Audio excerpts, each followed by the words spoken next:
Lee Summit is your destination for big city vibes and small town charm. Head to the downtown Lee Summit Farmers Market, where local meets fresh. Then grab a cup of coffee and discover a variety of shops and boutiques just around the corner. Continue the fun in downtown Lee Summit at a retro arcade bar. Discover your new beer at one of our 6 locally owned breweries.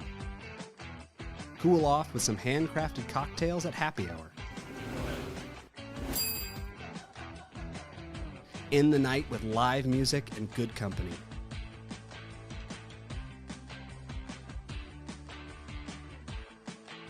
Lee Summit, Missouri.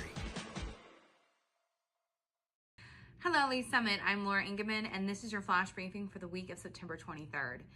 City Council meet for regular session Tuesday night 6 in council chambers in City Hall. Meetings are open to the public or watch live on the city's YouTube channel. If you can't watch, catch the recorded meeting on demand on the YouTube channel or by subscribing to the Council Debrief newsletter, which breaks down 3 to 4 key agenda items. Subscribe at cityofls.net. Oktoberfest is this coming weekend, September 27th through the 29th in downtown Lee Summit. This family-friendly festival has been a community favorite for over 30 years. Enjoy 2 stages of live entertainment, German meals and dancing, carnival, children's activities on Kid Street, craft booths, and more. We will see you there. The city has partnered with the Community Blood Center for a blood drive on October 7th from 10 a.m. to 4 p.m. at the city's maintenance facility. All participating donors will be put into a drawing for 2 Kansas City Chiefs tickets and a parking pass. Finally, to register on the city's website.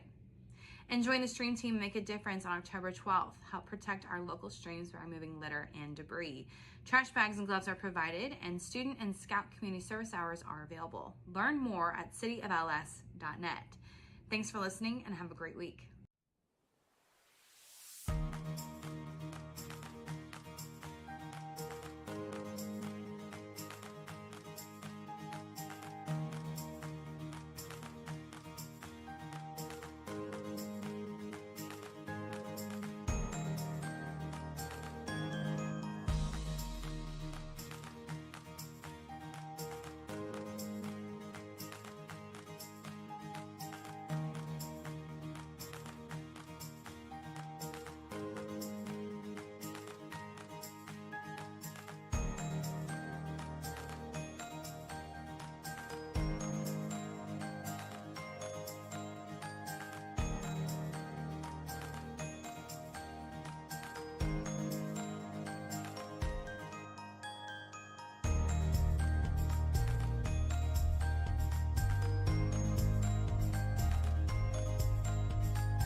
Hello, I'm Colin McCage, and I'm here to show you how to test and adjust the water pressure in your home.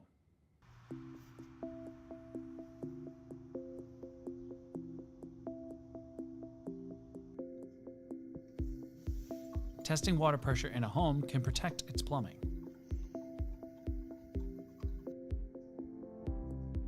First, check the fixtures to see if they are leaking or if there is debris in the aerator or faucet. If no issues are found around the plumbing or fixtures, test the home's water pressure. Ensure there is no water use inside your home. Locate your front water spigot. Place a water pressure gauge on the spigot.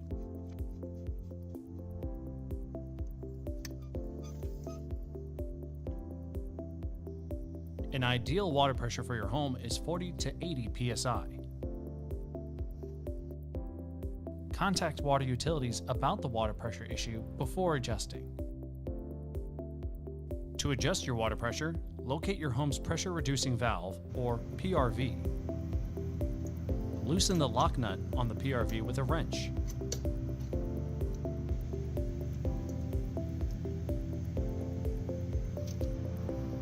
Loosen or tighten depending if you want more or less water pressure. Tighten the lock nut once you have your desired water pressure. Thank you for watching. For more information and questions, go to lswater.net. It's Member Pryor. Thank you, Mayor. Quite a few of us are getting questions. I know I've gotten a few questions about the plan, so I didn't know if, just for the public knowledge. I'm not a politician. I feel like I'm just an average person in Lee Summit. They have a football field set up. Inside these cones are their football fields. Our two-car garage is we're gonna bring the driveway back through here, and it's gonna go right here. And then, so my family has chickens. When we first got chickens, my husband said, don't treat them as your pets, treat them as chickens, because we're gonna be eating the eggs, and I would like to use them for meat. So don't treat them as your pets. Well, we now have 6 chickens that I consider my pets, and I will not let him kill for meat. So we live downtown, and we love living downtown. These are my children. The first one's Lincoln, and Amira, and Sophia, and Caleb. This is a great neighborhood. Downtown is one big community, and all of the kids get together and they play basketball, and we like to walk to the farmer's market. Here, hold my hand.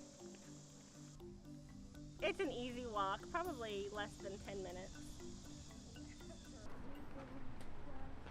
The farmer's market has always been a very important part of my life and my family's life. As a matter of fact, when my daughter started kindergarten, I dropped her off and I was going shopping at the farmer's market right behind Lee Summit Elementary.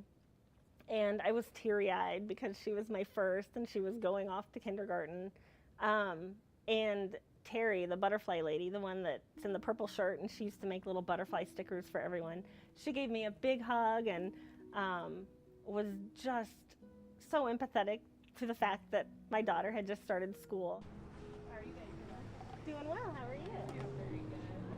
A lot of the farmers there, they've watched my kids grow up. I love Lee Summit in general. I love that it still has a small town feel while embracing growth and the arts and diversity. And I feel like downtown specifically embodies that. My kids go to Lee Summit Elementary, and a lot of their teachers live downtown, and a lot of the business owners from downtown live downtown. So when we're out walking downtown, we see so many people we know. I lived in Africa until I was 5, and then we moved to the United States, and I've lived in Lee Summit since. A lot of my childhood, my mom was a single mom, and I feel like I was essentially raised by my community and being on council, and it's just such an important way to give back to the community that raised me.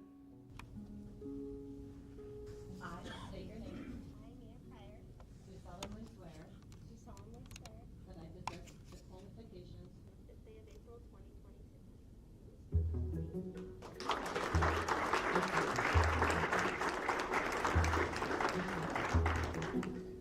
The election process was fun. I got to go door to door and talk to people, which is my absolute favorite thing to do, is talking to people and learning about people.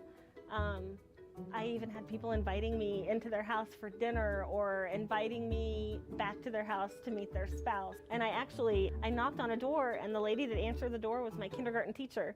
So it was a lot of fun. Is it on? Hi everyone, I'm Councilmember Mia Pryor. Thank you very much for coming tonight. I have one on, can you not? Okay. Maybe I might. I love being a council rep for District 1. I know everyone says this, but District 1 is by far, in my opinion, the best district. Raintree Lake, that's part of District 1. I love that community. Actually, my husband and I got married at the clubhouse in Raintree Lake I really love all of South Lee Summit. I love the growth that they're going to be experiencing soon and that they've already experienced. I wanted to say that if you guys have a concern, please come tell us what your concern is, because we can only address and help with what we know. We're there to kind of bridge that gap between constituents in the city, and we're the voice of our constituents, and we can go to the city and voice what their concerns are, what their ideas are. So if you have a concern, definitely make us aware.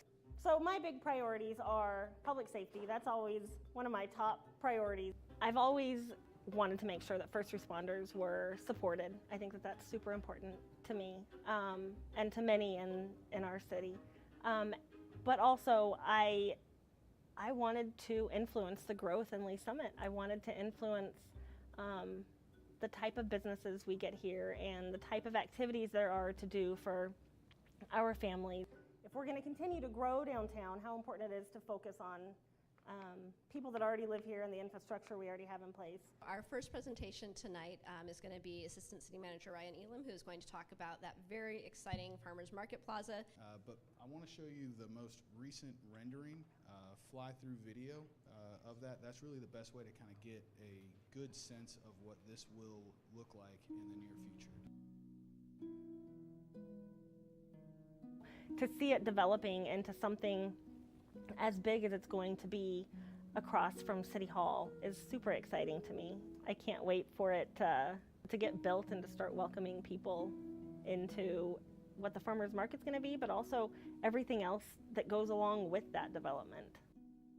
Okay. You want to hold it? Don't drop it. Perfect. Thank you, guys. Thank you so much. Have a good rest. I'm just an average person in Lee Summit that wanted to be a voice of many that sometimes feel like they don't have a voice. Yeah, I'm not a politician. I'm just a mom that cares.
Coming out?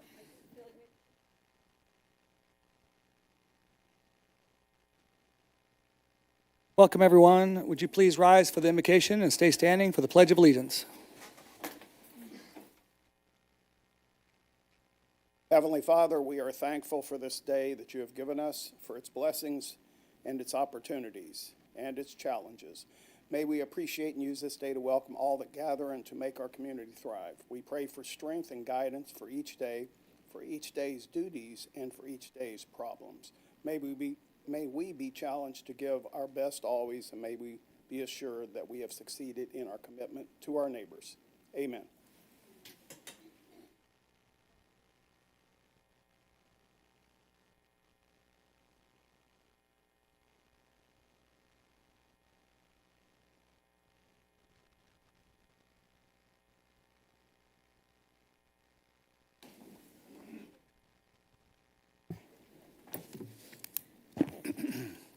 Again, welcome, everyone. I'm calling to order the City of Lee Summit regular session number 16. Could I get a roll call, please? Councilmember Hodges. Councilmember DeMauro. Here. Councilmember Pryor. Here. Councilmember Shields. Here. Councilmember Rader. Present. Councilmember Lovell. Councilmember Carlisle. Present. Mayor Pro Tem Lopez. Mayor Baird. Here. The first item on the agenda is the approval of the agenda. I have a motion to adopt the agenda by Councilmember DeMauro, seconded by Councilmember Shields. Discussion? Seeing none, please cast your vote.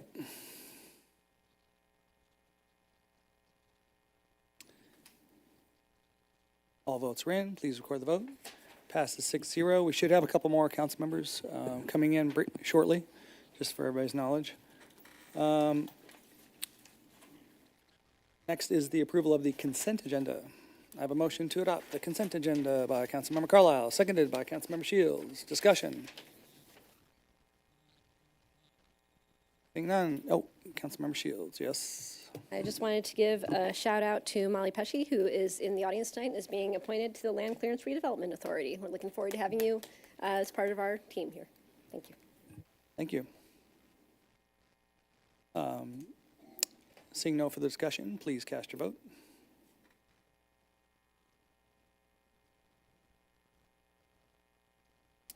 All votes are in. Please record the vote. Passes 6-0. Thank you. Next is Council Roundtable. These are items of general interest, things going on in your district, things of that nature. Councilmember Pryor.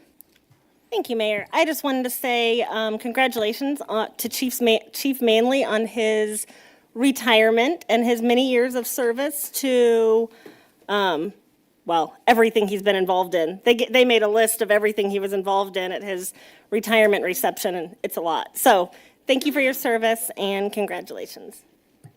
Thank you. Councilmember Shields. I thought for sure Councilmember Pryor was going to steal my thunder on this one, but we have Oktoberfest this weekend, so I hope everybody comes out and supports downtown in the chamber. And then we have a couple more downtown events coming up. Witches' Eve is going to be October 3rd, and then the Harvest Fest at the Farmers Market will be October 5th. So lots of fun things to do with the family coming up. Thank you. Councilmember Pryor.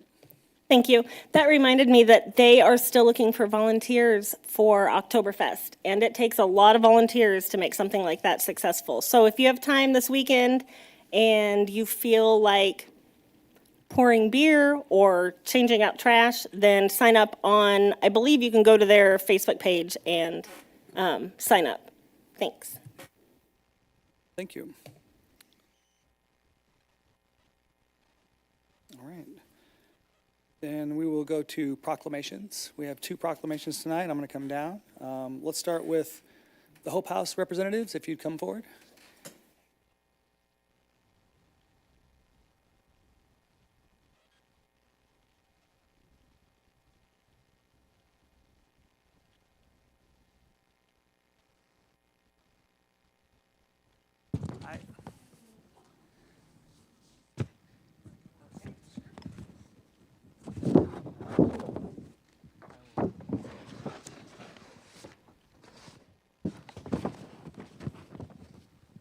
Okay.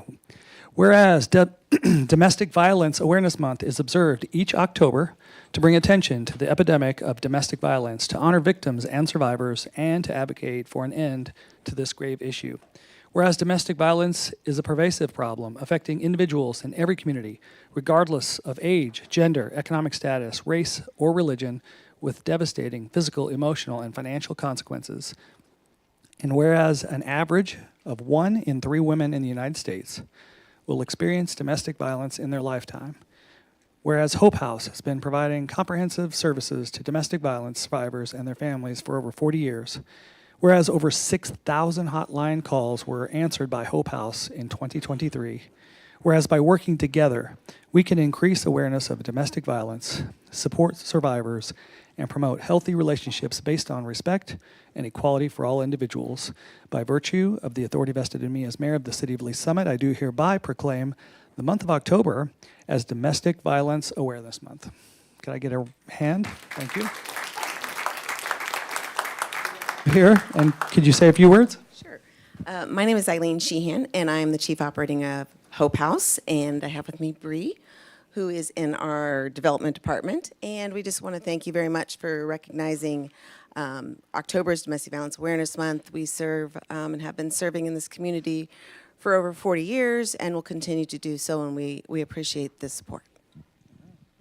Thank you so much. Would you take a picture real quick? Sure. All right. Oh, there she is. Okay.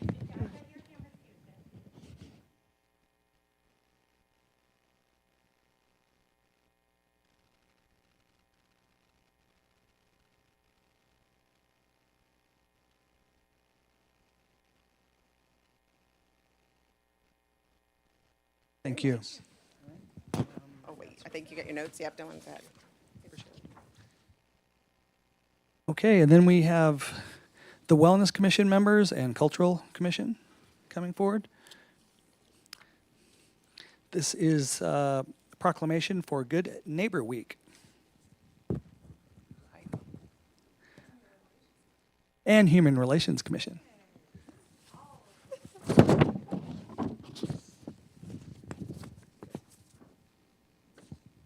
Sorry. All right, here we go. Whereas research shows that neighborhoods are a vital factor in creating safe, healthy, and inclusive communities, neighborhood by neighborhood.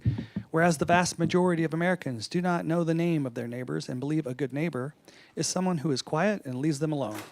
And whereas one recent study showed that people who know 6 or more of their neighbors have decreased levels of social isolation and loneliness compared to people who do not.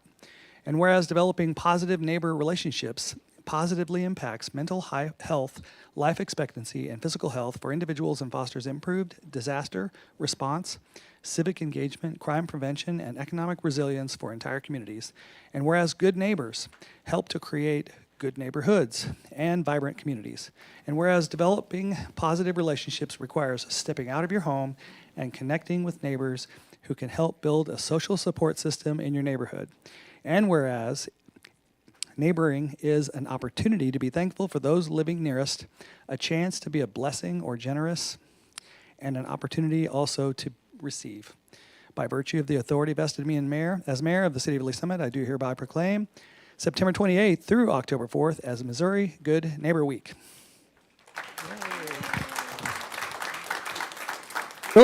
This really made me want to be a better neighbor, so well done on the proclamation. Would you say your name and tell us a few words? Okay. I am Vanessa Hickman, and I'm the chair of the Human Relations Commission.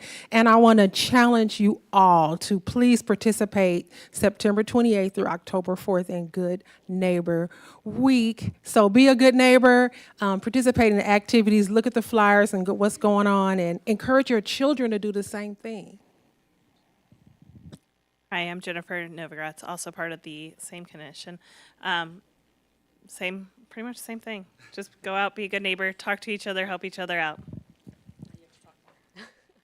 Hello, my name is Sadia Mahmood, same commission. I am so elated we're participating, and I hope this is iterative and we keep on adding to it every year.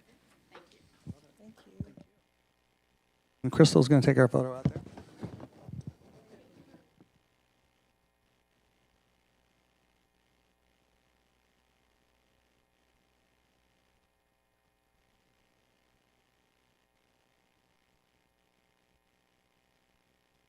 Appreciate you. Thank you. Thanks for coming.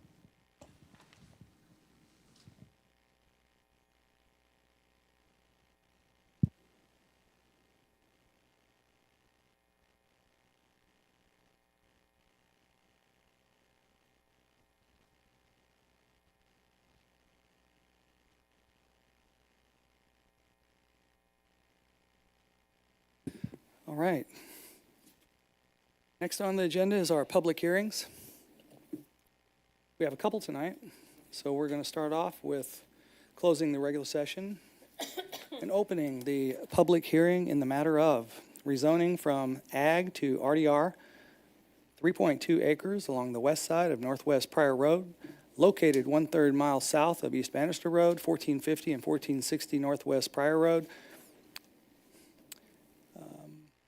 WL or WI? WI Pryor Crossing LLC is the applicant. Would all those wishing to speak to this matter please rise and be sworn in by the city clerk?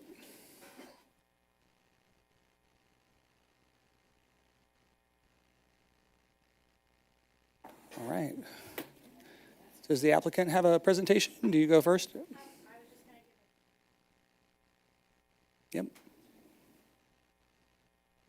Hello, I'm Kathy County for 202 Northeast Douglas Street, Lee Summit. WI Pryor LLC had purchased this property off of Pryor Road. They were going to build something there. They have since changed their business plan, and so they contacted me to see what was the highest and best use for that property. It is currently 3 parcels that run north to south. 2 of them are then landlocked, and they have single-family homes on them. So we wanted to replat them to a 3-acre, 10-acre, and a 29-acre, which then would all have road frontage. Everyone could have their own driveways. Parcel 3 has a lot of really extensive topography, cliffs and dives and all of that, so it's not anything you could actually build on. Now it would be a good home site. So step 1 in changing the platting of this property is changing the zoning from Ag to RDR. Sorry, go ahead. Here's Claire. Thank you. Sure.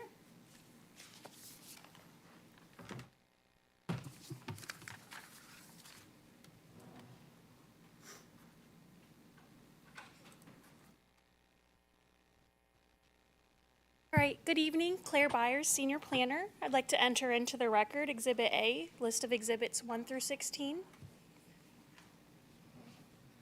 Please enter into the record Exhibit 1 through 16, I believe you said, 1 through 16. Thank you. Okay, the applicant's request is to rezone the property from Ag to RDR. The purpose of this rezoning is to be able to replat the property and reduce the lot size from 5.54 to 3.0 acres. The minimum lot size for Ag zoning is 10 acres. Therefore, the applicant is requesting the RDR zoning, which has a minimum lot size of only 1 acre.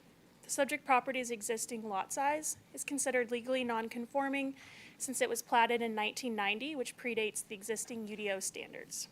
With an approval of the proposed rezoning from Ag to RDR, the applicant would be able to meet all of the development standards of that RDR district. The applicant hosted a neighborhood meeting on July 17th, 2024 to discuss the proposed rezoning. 2 members of the public attended with no opposition. No comments have been received by staff to date, and additionally, no changes to the existing structures or exterior site alterations are proposed at this time. The subject property is generally located on Southwest Pryor Road, north of Interstate 470. The northern property line is the city boundary, with the parcels directly north in both Kansas City and Unity Village jurisdictions. The properties immediately surrounding the subject site are zoned Ag and R1, with existing single-family residential home to the south of that subject site. The Ignite Comprehensive Plan identifies the subject area as mixed use. The proposed RDR zoning is consistent with the existing residential lot on the property and residential lot to the south. While the mixed-use land use category is intended to accommodate low-rise buildings, a mix of retail, office, service, and public uses, the vast majority of this area remains classified as mixed use, so changing the zoning to RDR for this small portion would not interfere with future mixed-use growth. The application follows the Ignite Comprehensive Plan and the requirements of the UDO. Staff recommends approval of the rezoning with the following conditions outlined here and in the staff report. And that concludes my presentation. All right, thank you. Are there any questions for staff or the applicant?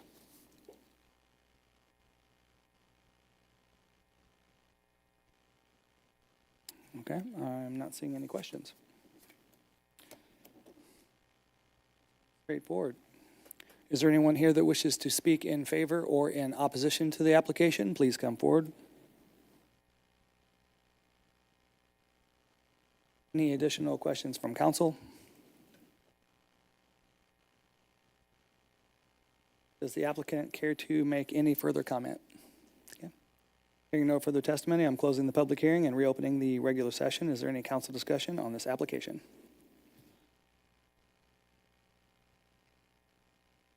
No further questions or comments. Councilmember DeMoro, would you please read Bill number 24-164?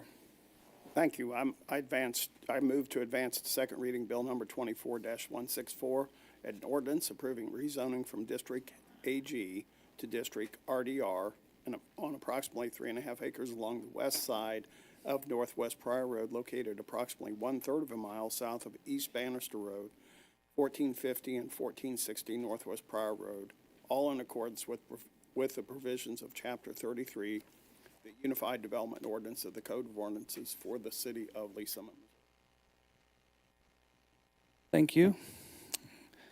I have a motion to move to second reading, Bill number 24-164 by Councilmember DeMoro, seconded by Councilmember Hodges. Discussion? Seeing none, please cast your vote. All votes are in. Please record the vote. And it passes 7-0. Okay, so we've got council members. Thank you for coming in. We'll go to second reading. Mr. Dunning, I'm just going to take a recess so we can regroup here. We got another council member coming, and we got this couple of important discussions coming up. So I'm sorry, everyone. I'm going to take about a 10-minute recess.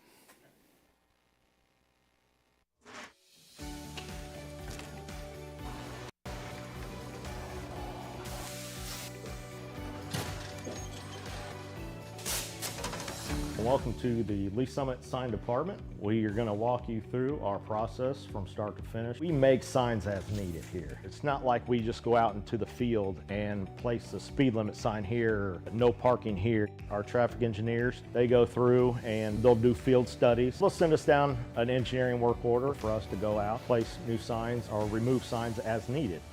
Coming from the material, our blanks come in and they're just aluminum blanks. We can put our white, our red, our fluorescent yellow, green, whatever. And basically what it looks like is just that there. Throw it up into the roller.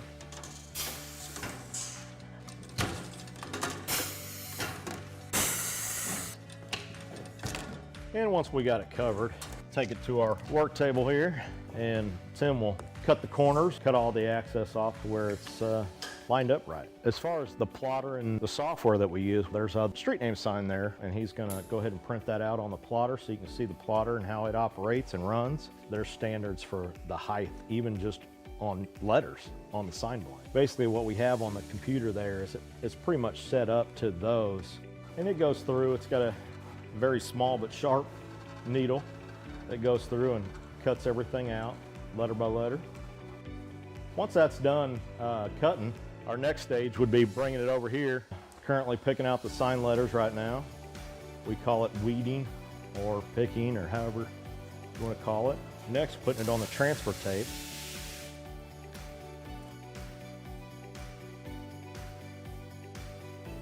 Then after it's taped, we bring it over to the roller. That's where we apply it to the actual sign blank. And we'll roll it through one time just to get the air bubbles out.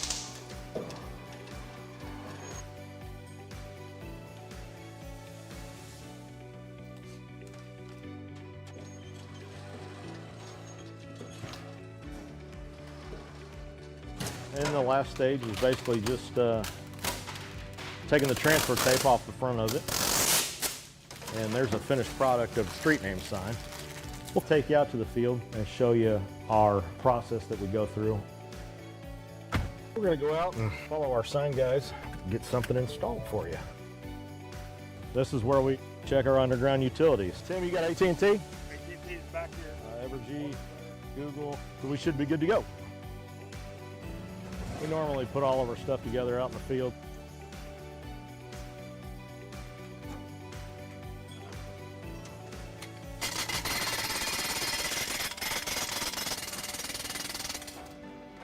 Then once the base is installed, we'll go ahead and put the post in there. We've come up to perfect. And that's how we do it. Simple, quick. Traditionally, we think as police officers, those responding to law enforcement needs within the community. But honestly, we are there to serve our citizens, and our citizens do go into crisis. They do have mental health crises, and we're being called to those scenes on a regular basis. In order to help serve those citizens better, we did initiate the Crisis Intervention Team Program. These are officers that are specially trained to de-escalate crisis situations. Recently, we've brought co-responders onto the scene, licensed qualified mental health professionals housed within our police department, and they respond with those officers directly to those scenes where a crisis is occurring so they can interact with that citizen and get them the help they need right there on that scene. The co-responders are either a bachelor or master level in a behavioral health related field. They wear plain clothes, they don't carry weapons or anything like that. I have a police radio that I listen to all day. Listen for, those key words: mental health, behavioral health, crisis. There's a lot of officers that just call for me. I have my own radio number. I also have the ability to self-dispatch to them and say 982 is en route. Officers en route, 914 Armstrong. So typically I arrive after they've made it safe. I'll make contact and get kind of the rundown, and then I just kind of jump right in. I'm like, hey, my name's Allison. I'm a mental health professional. I'm here to help you. I'm not here to take you to jail or arrest you. Sometimes all a person needs is a voice, someone neutral, someone outside that, can listen. I do a lot of safety planning, including family, their support network, who's close to you. If they're home alone, who can come over and hang out with you today? Can we lock away your sharps? Can we put up your meds? Do you need meds? Can we get you over to the urgent care to get you assessed for your medications? Some of them also are like, oh, I'm so glad you came. This made me feel so much better. Our main goal as the co-responders is to, one, get people connected to the services that they need, and also divert from emergency rooms and jails. And they almost get a different view of the police responding. That lets me know you care and the officers care. Please, how can we help you? My husband In 2020, we had 722 mental health related calls for service. 2022, by that time, 1,479. These mental health related calls for service are increasing. How we're responding to that is increasing the number of crisis intervention team officers we have available, as well as the number of co-responders we have available to respond on these calls. So what I think is important for the community to know about the co-responder program is that we're here, we exist. All you have to do when you call 911 is ask for us. Say, hey, I want a co-responder to respond to this crisis, and we'll go. I was really struggling about 8 years ago on my personal journey with mental health, and I met some amazing social workers and amazing programs that have helped me get to where I am today. I really couldn't see myself doing anything else.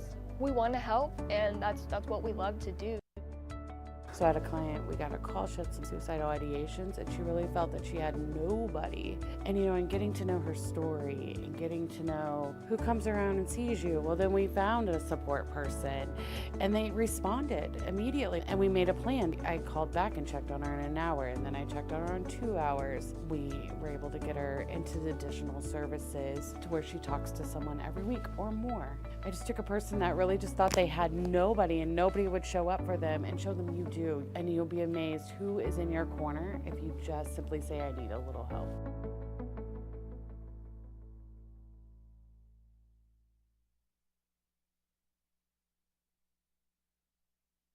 When the person called on the phone, she said that there was a dinosaur walking down her road. Of course, we had to go out and check that out. We get out there, and it was a big African tortoise, probably 60 pounds, walking down the road.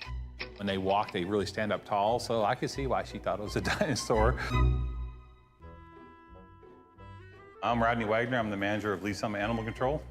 So as you can see, we get all sorts of animals here. You got some guinea pigs off to the side. All the windows up here are animals that are adoptable right now. Every one of these dogs is ready to go and ready for adoption.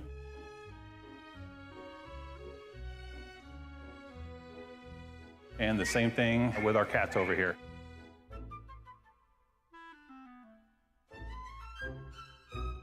A lot of cool cats in here now, so this is our 3-acre lot we have out back. This is where we do all the walking of dogs, the exercise. We also have a side yard off to the side over there, so we can let them run loose. They can run together, and then we have what's called play groups. Kind of like having a bunch of kids. Here's our vet room. We have a vet that comes out twice a week. This is our Sally Port where we bring the animals into. This is one of our animal control trucks, and we can hold up to 6 animals. We have a lift on the other side to put big animals in. We actually have temperature gauges in here and in the truck to tell us how hot it is. Once it gets to a certain temperature, we bring all the animals back here immediately. So this actually has traps in it, but we do a lot of wildlife trapping. I mean, a lot. So bats, potbelly pigs, horses, cows, emus, a lot of reptiles. We had a citizen one time that had over 200 reptiles in his basement. Caimans and alligators in here that are 4 or 5 feet long. You can't keep those. And people do, and they're surprised when they can't keep them. I'm like, really? You're surprised you can't have an alligator in your house?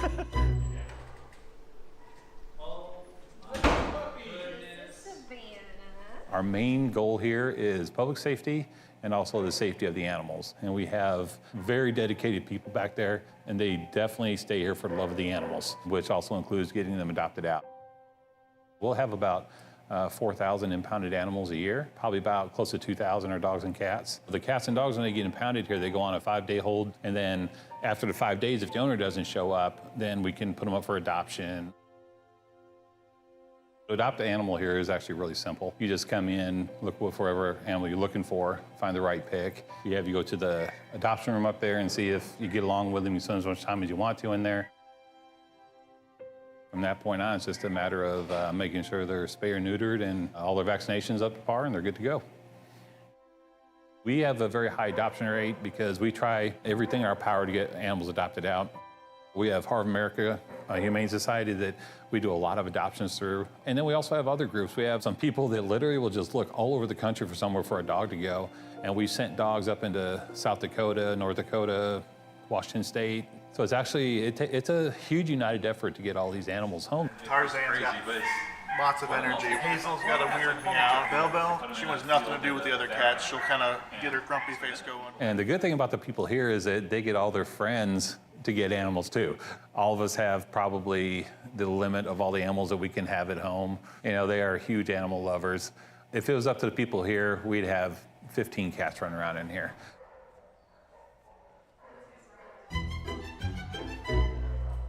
We had a citizen one time out there, and he was bathing his 2 9-foot-long boa constrictors in the front yard. Apparently, that was garnering some attention, and so we went out there and had to have a talk with him about that. Why do I do this job? Oh, dude, I love this job. I grew up on a farm, and taking care of that many animals, you can't help but like animals. This is just like fancy farming. You know, you're just bringing animals in here, taking care of them, and find them homes. And yeah, absolutely animal lover.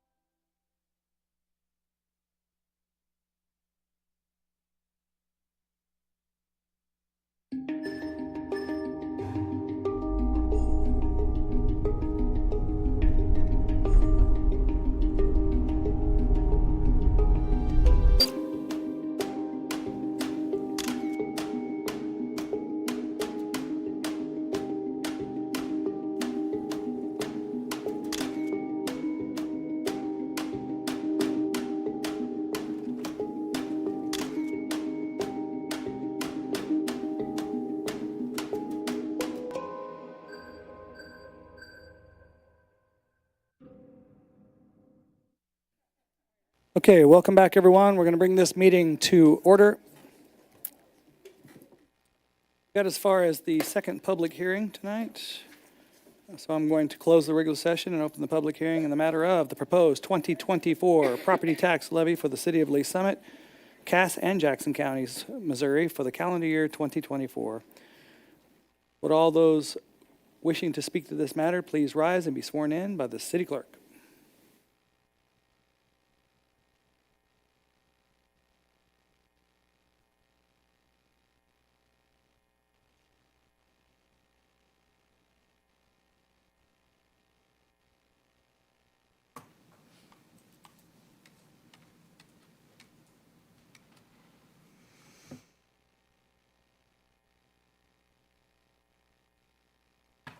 Tricia, these are not,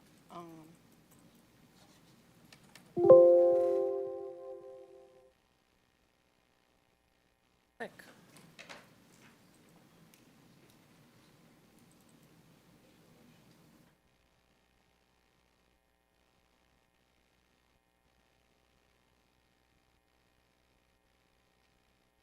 Good evening, Tiffany Morwick, Deputy Director of Finance, presenting 2024 property tax levy and calculation process.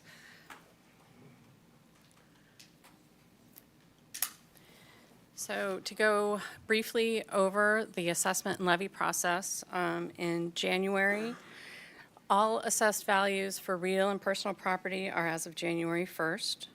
We receive preliminary values in March. The city provides a preliminary levy in April to the county clerk. County clerks provide updated assessed values in July. Jackson County provides a final assessed value in late August, early September. This year was late August. Calculations are submitted to the state auditor for review, which we have done, and a pro forma confirming those calculations is sent back to us.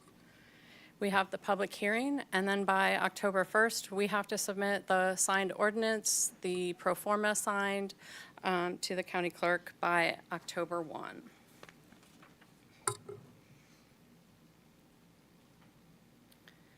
So this graph shows the total combined assessed values for Jackson and Cass counties.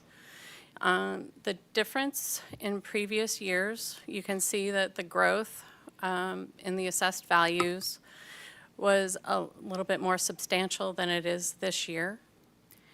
The red line is actually showing where we would be this year, so without less the new construction. So last year, total assessed value was 3.302. This year, total assessed value is 3.316. However, we need to calculate the levy. We need to back out that new construction. So that red line is showing that it is actually a negative growth for this year. We are allowed the same revenue as last year because of the negative zero per the Hancock amendment.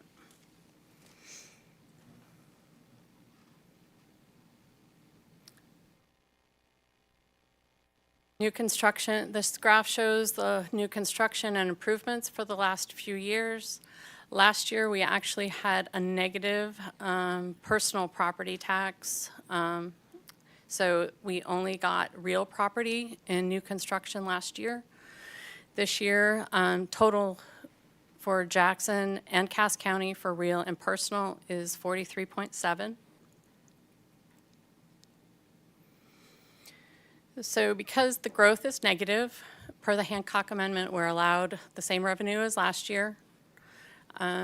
So the calculation for each of the funds, we take what was permitted last year, we divide it by the assessed value less the new construction, we multiply it by 100, and we get the ceiling rate levy. So that's the maximum the city can pass as a levy. So for the general fund, 0.7971, Parks and Recreation, 0.1209.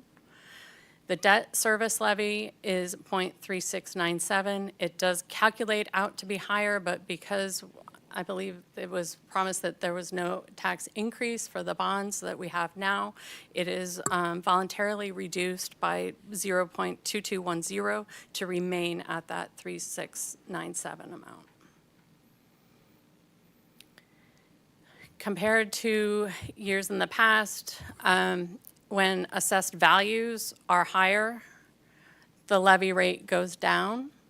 So because the assessed values went down, the levy rate goes up by 0.0083, which is a 0.65% increase for this year.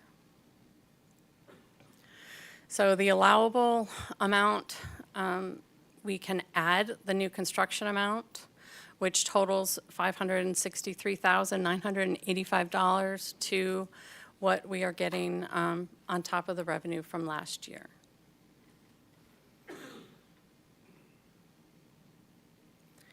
As far as the total percent of the levy allocation, this is from 2023. Lee's Summit, the city's levy rate is about 17. It averages between 16 and 18%, depending on the school district that the taxpayer lives in. And here's an example of a property tax calculation using this new levy rate. $345,000 is the median home value according to the American Community Survey, which is part of the U.S. Census. So it is really a $5 increase this year. So the $844 divided by 12 is the $70 that a taxpayer is paying for city services. And that's the end of my presentation. You go back to the previous slide and Yes, leave sir. it there while we start with the questions. Go back one more slide. No, one more. There we go. So this is,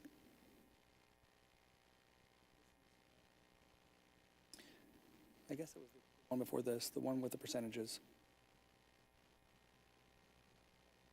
This is what we're voting on right here, the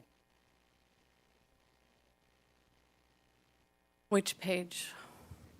6? a levy increase of 0.0083, which is 0.65%. Yes, sir. As values of properties went down. That is correct, according to the data that we have today, as of January 1st. As of January 1st, yeah. Okay, questions from council. I've already, last time during the presentation that was not a public hearing, I'm not gonna go through all that again where I asked rhetorical questions with regard to common sense and such, but I'll just leave that to if other council members want to say anything tonight. So, Councilmember Shields. Thank you, Mayor. I just first want to thank you for putting together this presentation. I think the data is more easy to understand here, and I appreciate having the comparison of the 2021, 22, 23, 24 levies, so we can see that even though our levy is proposed under this to increase just a little bit, it's still lower than it was in 2021, for example. So that's helpful to see and understand. And I think during the conceptual, you kind of explained this, or the informational presentation kind of explained pretty well that, you know, under the Hancock Amendment, we can't increase taxes without the voters' approval, but since the assessed valuations went down, we can increase them a little bit just so we're still getting the same amount of revenue as we had last year. And then there'll be a little bit more because we don't have to count the new construction, like we get to. So the Hancock Amendment is either the percentage of growth, 5%, or the CPI. So the CPI was 3.4, and because we had, whichever is lower, so we had negative growth, so it's 0. Right. So we get the revenue that we calculated last year. Right. Plus the new construction and personal improvements. Right, so we don't have to worry about increase, like some years, like when the tax rate jumped really high, we had to cut our levy because we couldn't bring in a whole lot more money, right? Correct. Is what you're saying. Because there is a maximum per the Hancock Amendment that But makes, this year, that drives that if we ceiling. kept the same levy as last year, we'd actually end up with less tax revenue because they depreciated some of our property for whatever reason. That's correct. Okay. No, I think it makes sense. You know, it's always good to have this discussion. I think it is important that we keep those revenues steady since we do have a lot of obligations to our citizens to provide the services they expect. I think that last slide that you had that was saying that, you know, the average person is paying $80 for 70 some dollars for city services, and they get a lot out of that from the public safety, the roads, everything else that's provided. So I would be in support of adopting the recommended new levy. So thank you. Okay, thank you. Comments? Questions?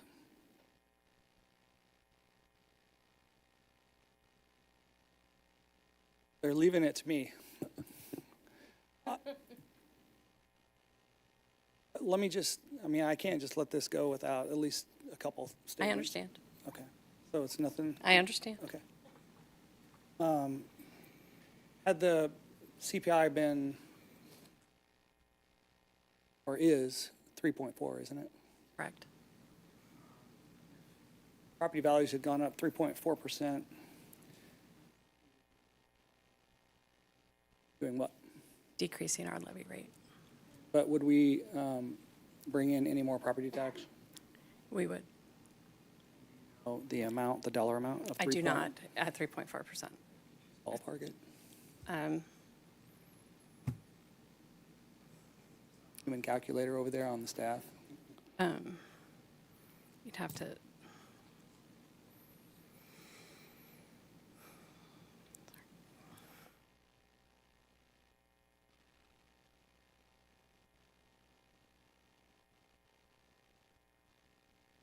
I'm only asking because I just want to show that I agree with everything Councilmember Shields said.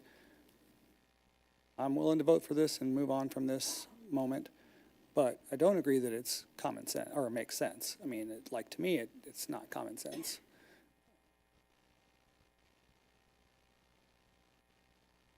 $900,000. Okay. And So if they would've- that's just for general fund. That's That's just just for the for general general. fund.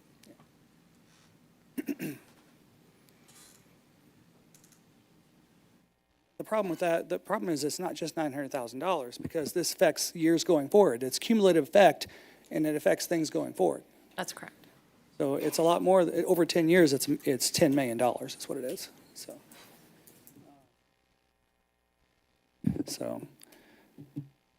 I'll leave it there.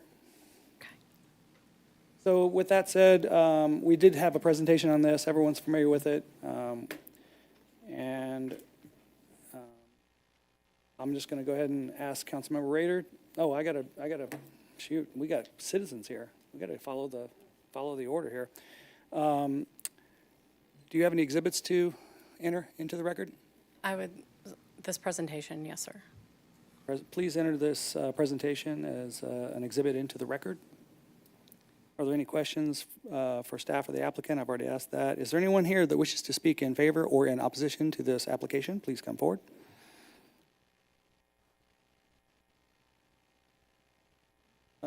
Is there any additional questions from the council? Okay.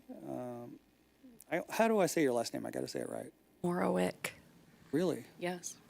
Morowick. It's easier than it looks. Anybody, do you have any further comments, Ms. I do Morwick? not. That's a cool name. Hearing no further testimony, I'm going to close the public hearing and reopen the regular session. Is there any council discussion on this application?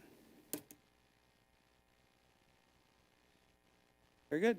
Councilmember DeMora, would you please read Councilmember Rader, would you please read bill number 24-165? Thank you, Mayor. I move to second reading an ordinance setting the tax levy for the year 2024 for the city of Lee Summit, Jackson, and Cass County, Missouri, and containing an emergency clause. Thank you. We have a motion to move to second reading, bill number 24-165 by Councilmember Rader, seconded by Councilmember Hodges. Discussion? Yes, Councilmember Shields. Sorry, I'd have just one procedural question. Yep. So this contains an emergency clause because of the short time frame that Jackson County gives us the numbers, so we couldn't have a reading of it earlier, and so we read it twice tonight. Is that how that works? Okay, thank you. I just wanted to clarify. Thank you. I don't see Mr. Elam here tonight. Is he not here? Oh, that's right. He's at a conference. He's the guy on new construction. Ms. Morwick, I'm sorry. I just want to know,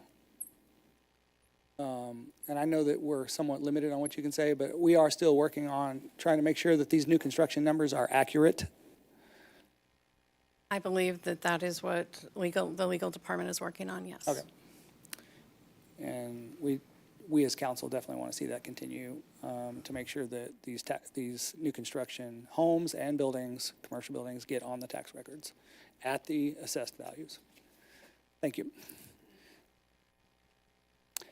All right, seeing no further discussion, please cast your vote.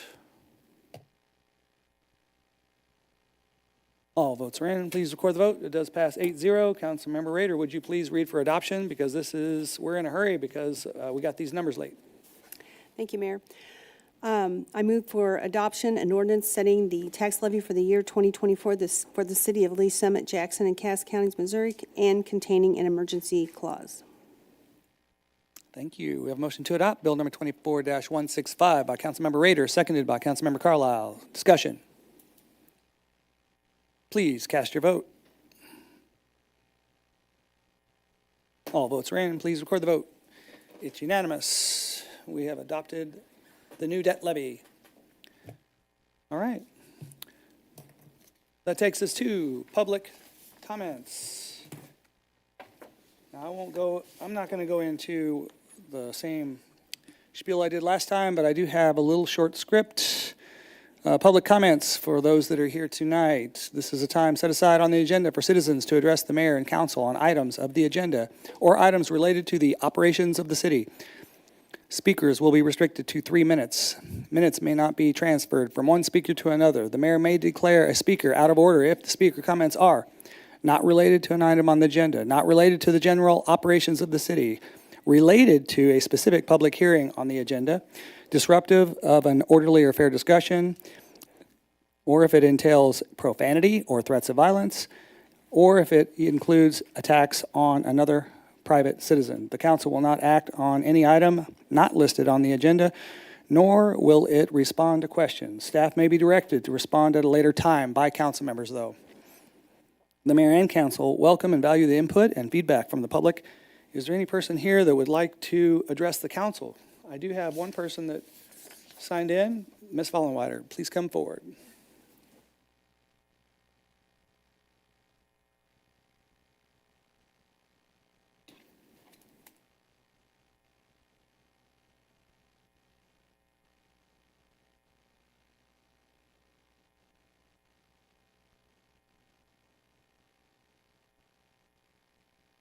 This is going to be regarding public works operations.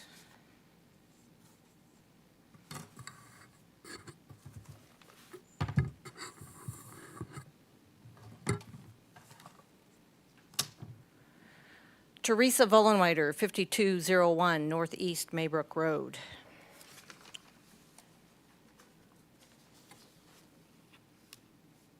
The city came out November 22nd, 2022, and removed my fencing. the letter I got through the mail regarding removal of that fencing, one of the documents was this. This is a cutout from a Bob Anderson unsigned, unsealed plat of 5261 Northeast Maybrook Road. And on it, this line is incorrect. It's 160 feet off. It should be here. This line should be about over here. There is no property line here. There are, to my knowledge, no pins that were placed in the ground here. They also used this document. That, of course, is not a legal document, nor was the one I just had here. And that is not a legal document, and they used that, and that is not a legal document.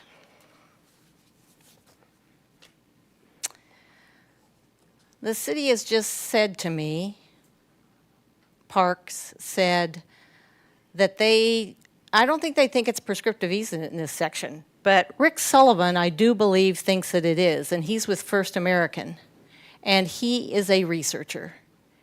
And so this is a public document that I got from the city of Lee Summit.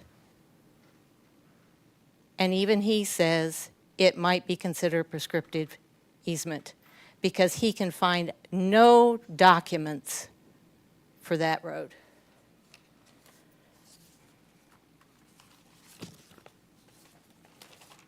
This is Brant Ladwig's survey. And I've shown you this before, but I'll show you it again. Where he has his right-of-way would be to here and would require 370 feet. He has noted it as 332 feet, and of course it has turns in it, and it has curves in it.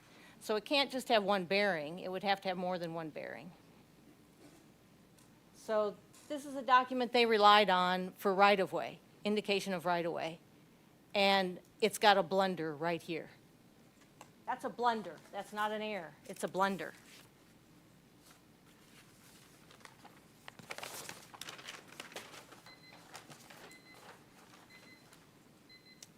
Thank you, Ms. Vollenweider. These are Jim Anderson and Bob Anderson's road revision surveys. Going to move on. And they've got some interesting information on them. Presentations. We have a presentation tonight about the airport. We're going to rename the Lee Summit Municipal Airport and the city's FBO services. Mr. Anderson, Mike Anderson, that is, Deputy Director of Public Works, is going to do this presentation. Kind of looking forward to hearing how this went. I'm looking forward to this discussion. Yeah. That is a fact.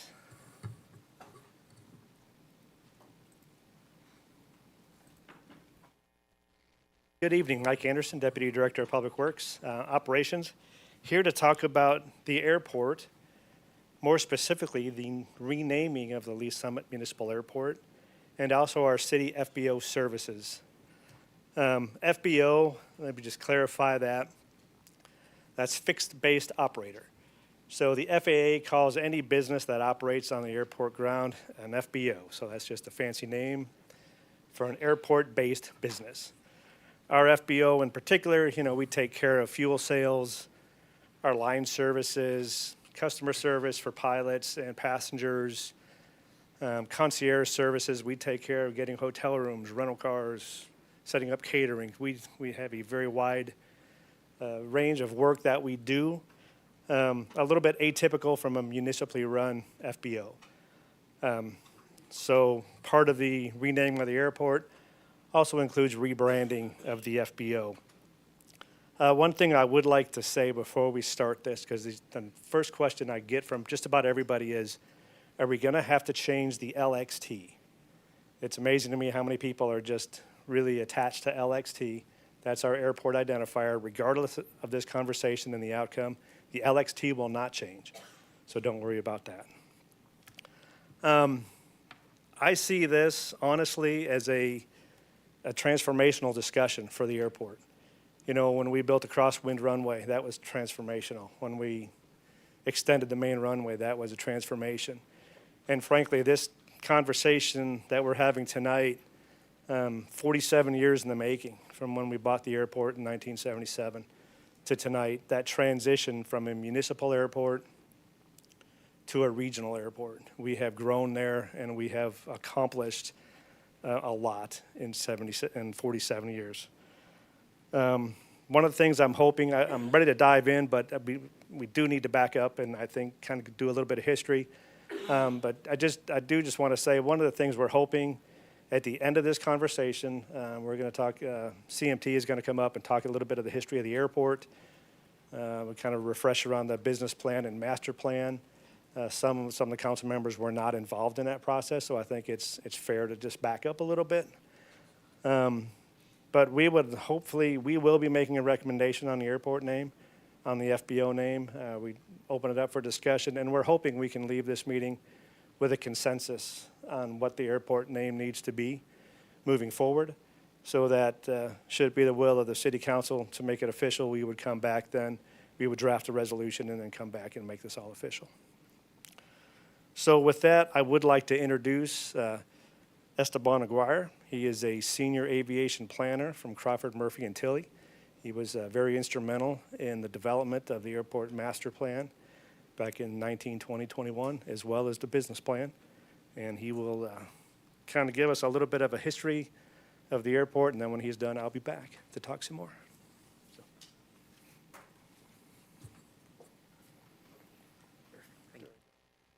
Good evening, everyone. My name is Esteban. Like Mike said, I'm an aviation planner with Crawford, Murphy, and Tilley. And I'm here to just tell you a little bit about the story of the airport and how did we end up here to talk about its name. So very quick, the bottom line of this presentation, I want everyone to understand why this is a crucial moment for the airport to change its name, and what kind of elements we need to consider to create that new name. We're going to look very quickly at the growth of Lee Summit in the past decade, and we're going to look at different examples of the Midwest region, what names are being used, how are airports naming themselves so that we can come up with a recommendation for the name for Lee Summit. So, like I said, I'm going to talk about the factors involved in changing the name of the airport, what comes into play, what items should be considered, and especially for Lee Summit, what's happening in the region that would influence the name that the airport takes. Real quick, the airport, Lee Summit, was named in the 1990s. Lee Summit Municipal Airport is a name that was adopted in 1990. And we've been carrying that name up to this year, 2024. But that picture that you see right there, 1976, it's a very different airport of what the airport looks like right now.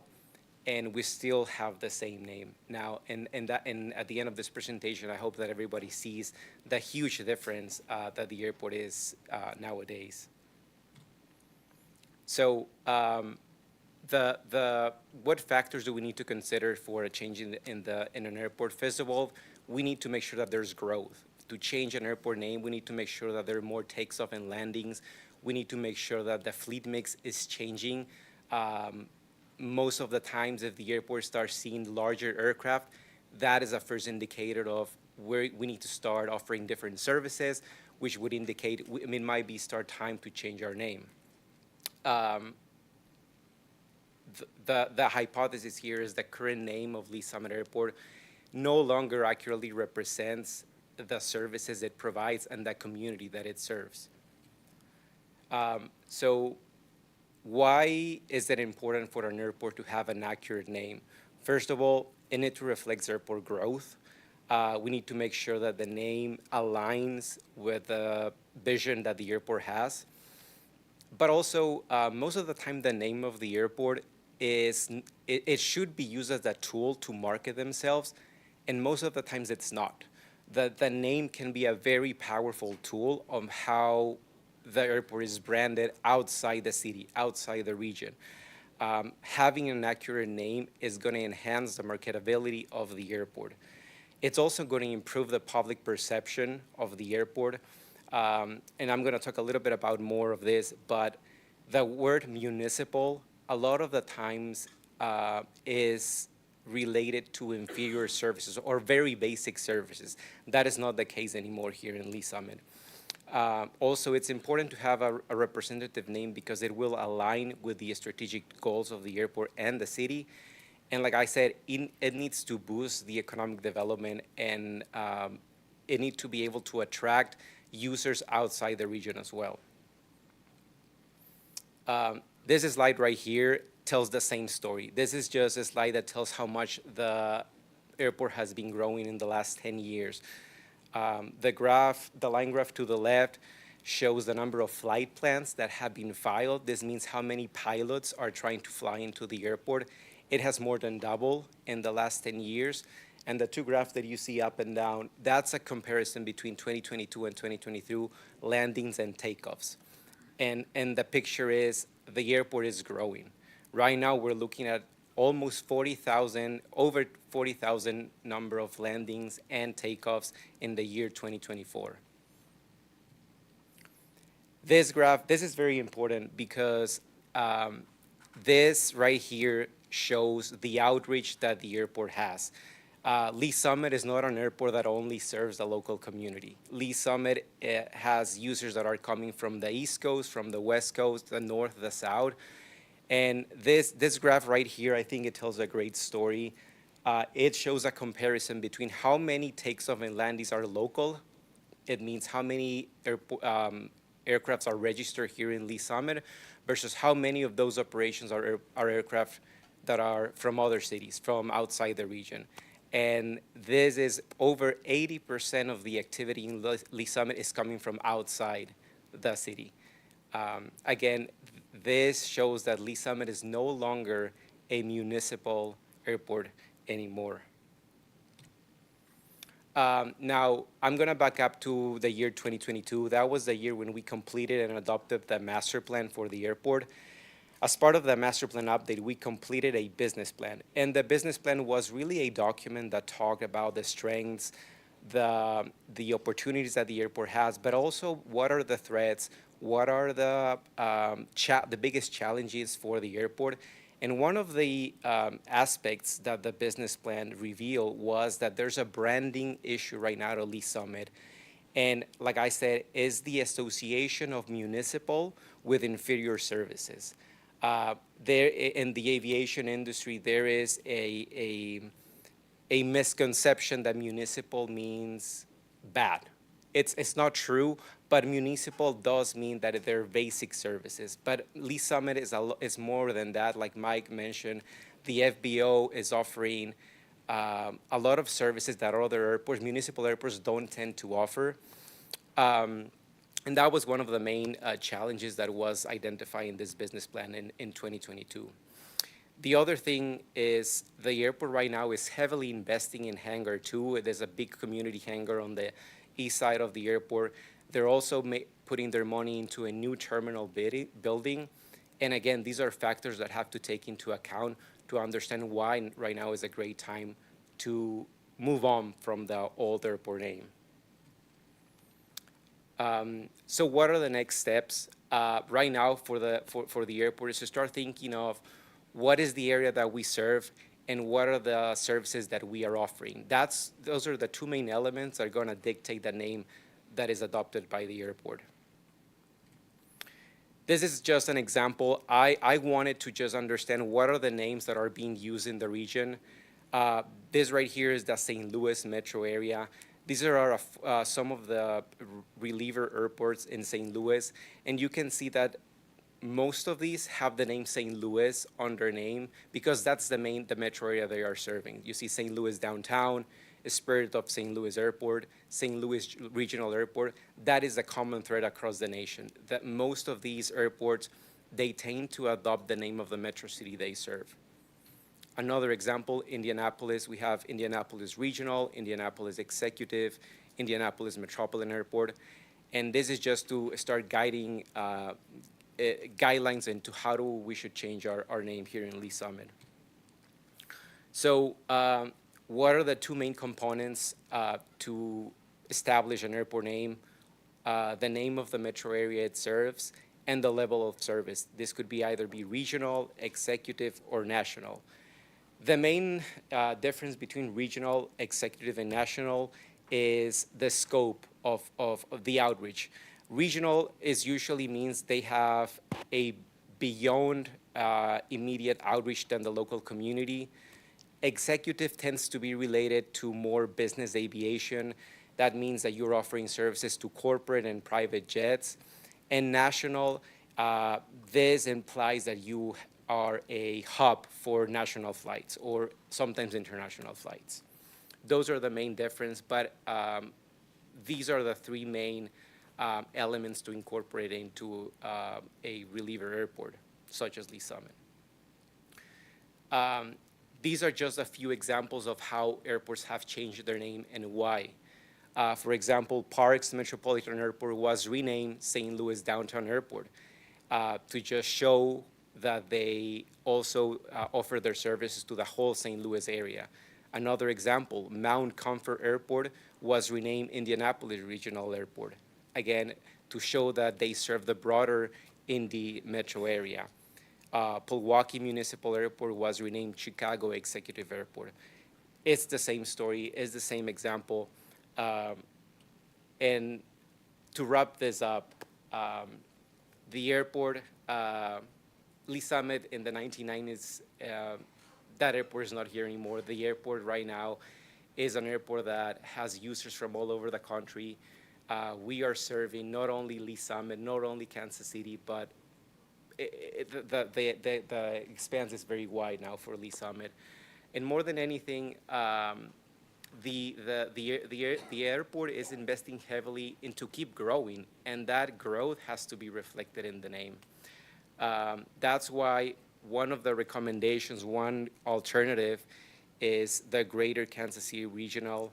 And again, we would maintain our identifier LXD, that will not change. But this is just an overview of why the change needs to happen now to continue with that momentum that we've been having for the last years, and to continue the growth and to be able to keep marketing Lee Summit to the entire country. And now Mike is going to talk a little bit more about the FBO and how can the FBO be rebranded at the same time as the airport. Thank you. Thank you, Esteban. So let's get to the fun stuff. That's a little bit of the history and why we're here tonight. But we've been working on this as staff, visiting with some of our aviation partners and having these discussions. And would really like to kind of share with you some of our findings and what we're seeing along the way. I promise you I am not going to bore you with every survey question, just a few basic summaries. So the FBO name change, we sent that to our based customers, repeat itinerant customers, so customers that we see that are not based here that continue to come back, and also the KC Aviators Facebook page. It's actually a very large, very active group. For the airport name, we sent that to MoDOT Aviation, the FAA, the EDC, Lee Summit Chamber, and the National Business Airport Association Schedulers and Dispatchers Facebook page. These are the people that are scheduling flights across the country. Where do we want to go? To get that input, we figured that was a very select audience that would have the knowledge to give us the input that we truly needed. With respect to the FBO name, we asked a lot of questions. Primarily, we look at the FBO. That is the gateway to Lee Summit. For customers or people that are coming to Lee Summit via the airport, the first impact that they have with Lee Summit is our FBO. So we're the gateway. So we wanted to ask the question, what terms would represent and resonate well with our community? Because we do take pride in Lee Summit. We do take pride in the fact that we have a very supportive, very progressive town. So we asked that question, and then we went through all the responses and just did a word count. How many times did certain words pop up? And it's not surprising that Summit came up very, very often. Aviation and aviation services. So right away, something pops into my mind, Summit Aviation Services, and so some of these surveys kind of led us along those paths like that. We did also ask, what are some of the terms and words that exude quality and customer service in a name? And again, if you look at that list, services, aviation, summit, it's all up there. It's starting to take shape a little bit. So staff kind of took all this information and we got as far as Summit Aviation Services. We took that to the BOAC, and I'm going to expand on that here in just one second. A little bit different, maybe not so obvious when it came to the survey with respect to the airport name. Definitely a mixed bag, definitely mixed emotions between, do we maintain a name that reflects our local pride, or do we adopt a name that puts us on the map more geographically? And honestly, it was really 50-50. And what we kind of saw as a trend is those people that have been involved in the airport from the beginning. We have folks from MoDOT and folks from the FAA that have been on this ride with us from the beginning. They have a lot of pride. They have a lot, and they think we should celebrate that Lee Summit name, honestly. And they kind of lean towards the Lee Summit Regional.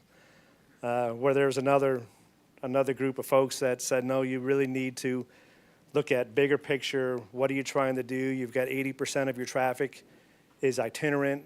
You're bringing in national traffic. You got to put yourself on the map, and led more towards the geographically recognizable name, something with Kansas City in it. So we took that to the Board of Aeronautical Commissioners, and we had this discussion. And we started out with the airport name, with really three main focuses of conversation. What should be the designation? We talked about the municipal. That was a fairly low-hanging fruit discussion, no-brainer. We have outgrown the municipal name. Municipal, you think local traffic. Back in when we had the airport 10, 15 years ago, we were probably 80% local traffic. Now we're 80% itinerant traffic. So everybody agreed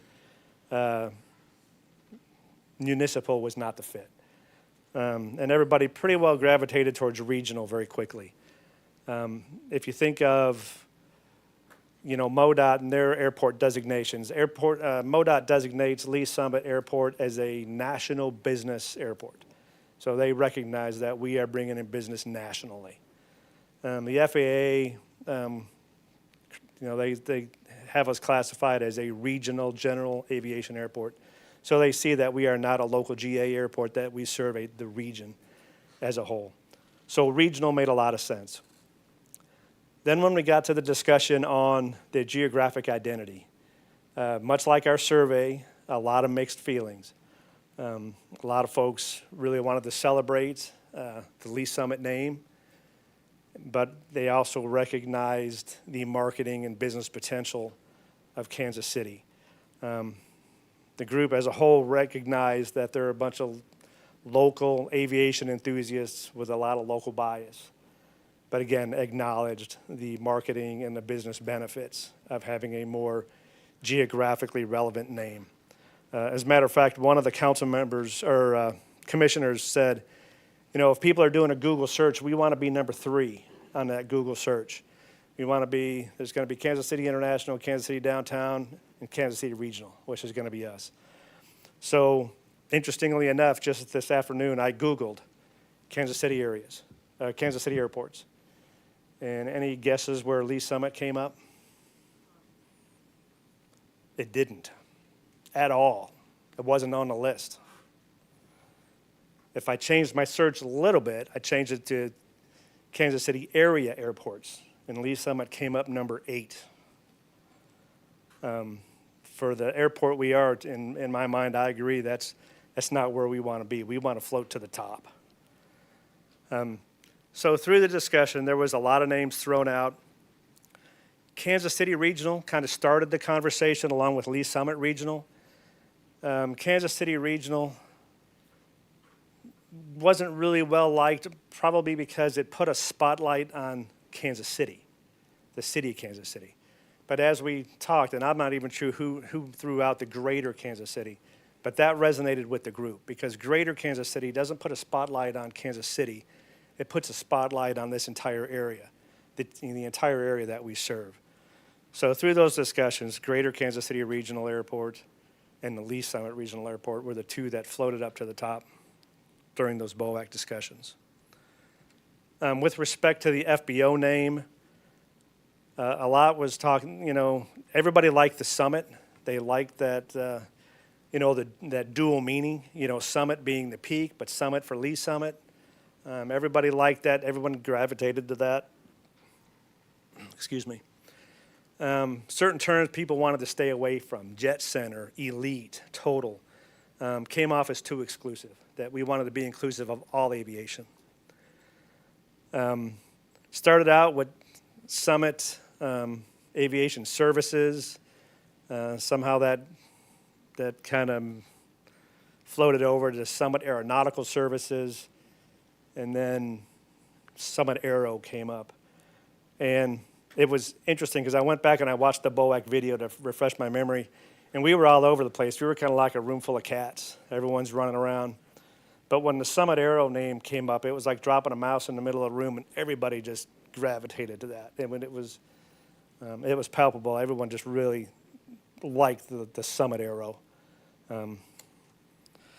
So all that being said, so that was BOAC. I did want to share, Crystal Weber had the similar conversation with the DMO Visitors Bureau, and as much as you talk about a local group of folks that love Lee Summit and have a lot of Lee Summit pride, definitely saw the business and marketing value in having a more nationally recognized name as a geographic identity.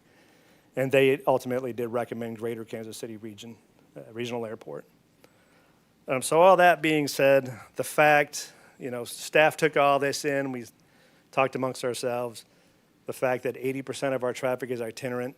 If we look at what our master plan and business plan, what we've been trying to accomplish as a city, to be that economic engine, not only for Lee Summit, but for this area and bring this business to Lee Summit, we thought we really need to capture our customer base nationwide. So with that, city staff, I guess I'll say officially recommends the Greater Kansas City Regional Airport as our new name. And for our FBO name, we would recommend Summit Aero. Our creative services folks, if you can see, they got excited and started playing around a little bit. So, with that, I'm going to open it up for discussion. I'm here. Tom Townsend, the BOAC commissioner, is here, as well as some BOAC members. We've got Joel Arrington and Thad Dearman, the airport manager and assistant airport manager, myself. Esteban's here. So we're going to open it up for discussion, questions, comments, and see where this goes. This is where the fun begins. Can we start with Joel Arrington? You bet. He's the face of the airport when people come in, and for years when we did the master plan and before that, we talked about how do we throw the red carpet out for people coming through this airport so that they want to come back, and we're providing the highest quality service we can, but also providing an experience for them. Right. So can you chime in on this conversation? As far as the recommendation on the names or just the so my journey with rebranding this airport started in probably 2016 when we were just getting ready to finish the runway. At that time we were I knew what was going to come. I had seen it at other airports, and so I knew at some point the name was going to need to change. And so really in 2016 was when we started the transition as far as the level of service that we provide. We started doing more, training with the staff, how to handle these airplanes. It was a big deal when we got a jet in. I had literally called all my part-time people, you need to come in and see this because this is what you're going to be dealing with on a day-to-day basis. And today, there's not a day go by where we don't get, 3 or 4 jets in. So, like I said, over the years, we've been buying new equipment. We purchased Hangar 1 in 2017. That was a huge deal for us because now we could start to put aircraft in hangars, and it just makes the airport more attractive. It's not just one single thing at the airport that brings somebody in. It's the full scope. It's the full gamut of all of the services of having the concierge service. As part of the no tax increase bond, we just bought a de-icing truck the other day, we've had de-icing capability, but not to this level before. And that's just the next step, because we know with Hangar 2, we're going to have an aircraft potentially in that hangar like you've never seen before, and we're going to need the equipment to do that. So, every year we've been just stepping up our game. And so, we're here, and now we need to let everybody else know that we're here. And we can do that with the name change. Thank you so much. All right, I'll open it up for questions. Sorry, let me.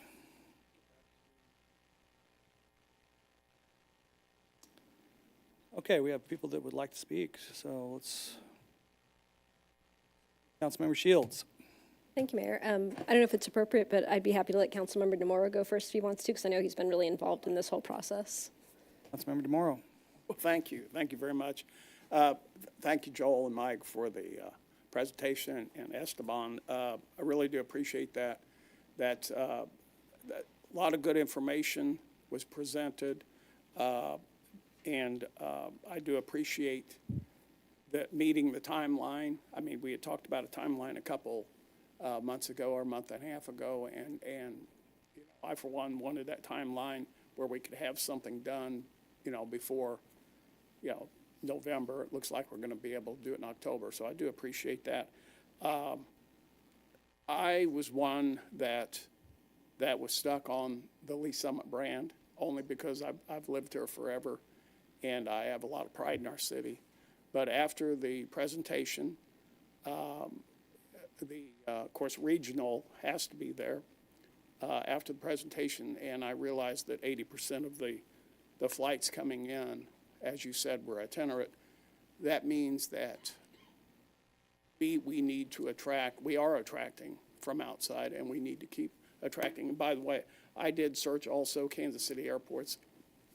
Kansas City International, number 1, number 2, and number 3 are Manhattan and Kirksville, which are 125 miles away. But they both have regional in their names. Columbia Regional is 4th.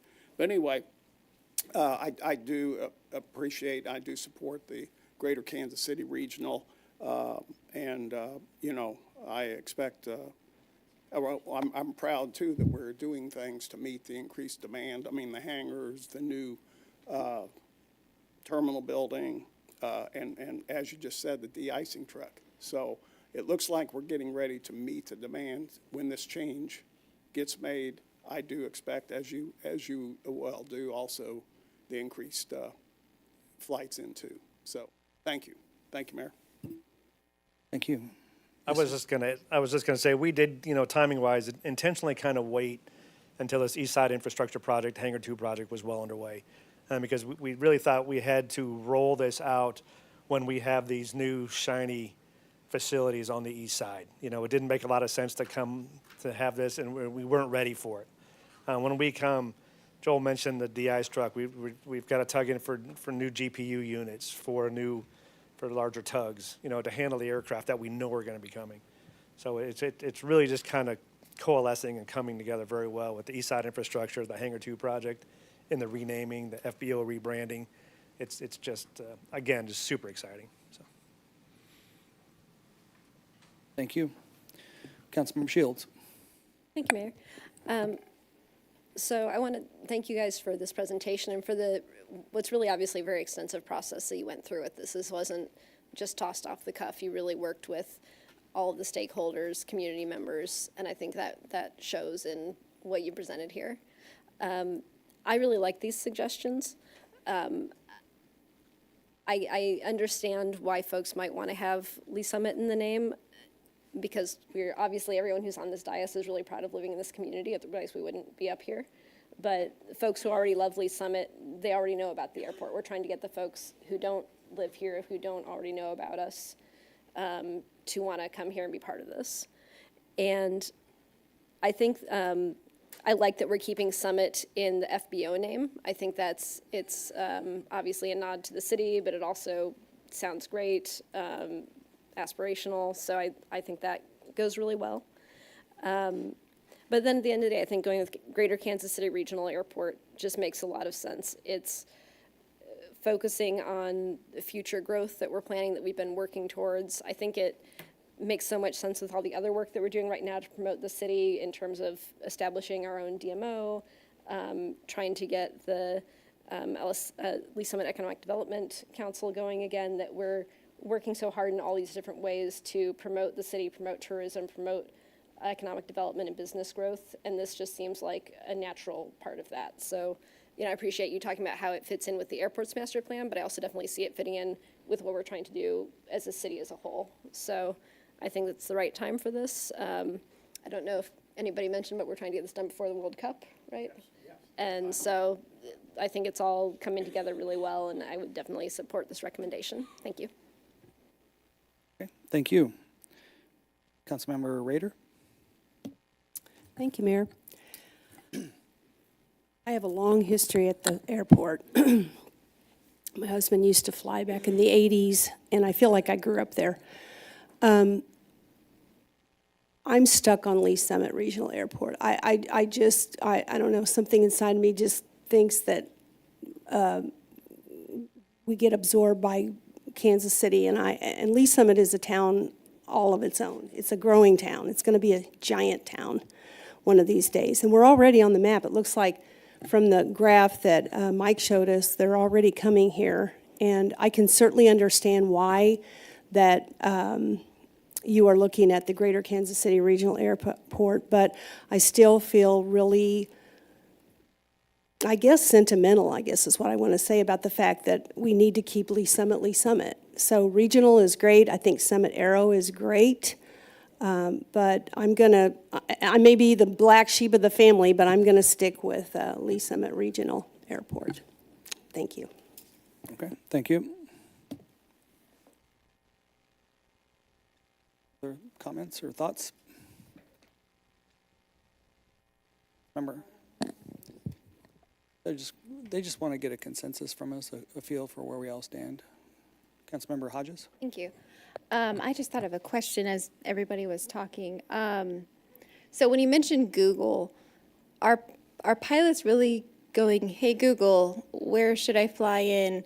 I feel like they probably know, like, if I'm wanting to be in this vicinity, where the airports are. So does name really, I don't have a problem with the name suggestion, but I'm just curious, does the name really make a difference? I mean, people like me might Google, but I'm thinking professionals are like, they probably have some sort of, I don't know, something that they just know. It's very interesting because, I mean, you were right. I mean, Google is one way to search, but there's airport facility directories and there's other things that pilots are using. But a lot of these charter pilots, they're relying on their schedulers and dispatchers to do this. And, I think there's multiple ways that people are finding this. But, I'll just, an example. And this has happened more than once, and Joel can probably elaborate how many times he's heard it. But we were out working the Kansas City Chiefs. It was the AFC Championship game. Downtown is overloaded. There's traffic in holding patterns. As a matter of fact, a couple former Chief players got diverted here, and we had to run them out to the stadium because they were part of the opening kickoff ceremonies. And we had a pilot land, and he literally said, I had no idea this airport was here. This is awesome, and this is where we'll be coming from now on. So you're right. There are resources out there that they should be able to find our airport, but for whatever reason, they're not. And I think having a name like this is just going to help that. So a name, you think if we had the current suggestion that he would have known that we were I think there was a better opportunity that they would have, and it might be, And maybe it was that municipal. Maybe it wasn't even the Lee Summit. I'm speculating a little bit, but maybe it was that's municipal. I'm not even going to look there. Sure. Because, they don't expect a 5,500-foot runway with jet services at a municipal airport. Maybe if we were Lee Summit Regional, maybe that would have been enough. I don't know. Okay, thank you. Sure. Thank you. Councilmember Pryor? Thank you, Mayor. So I too was one that really liked Lee Summit Regional in the beginning. But the more that I've heard Greater Kansas City Regional, it's really grown on me, and I really understand the reasoning behind it. So I would support the name change to Greater Kansas City Regional. Thank you. Thank you. Councilmember Lovell? Yeah, I think it's great. I think Greater Kansas City Regional really helps identify us as a feeder into Kansas City in those areas, and just kind of puts us on the map for larger aircraft and more traffic and anything to help you guys, continue to grow your services and the traffic and all the other great things that we have in mind for the future. I think it's a great name. So I'll be in support of it. Thank you. Councilmember Carlo?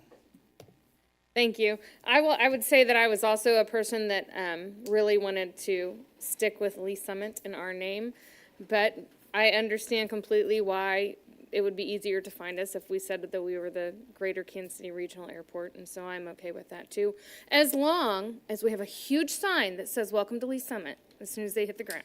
Okay? Thank you. I mentioned the LXT and the terminal design.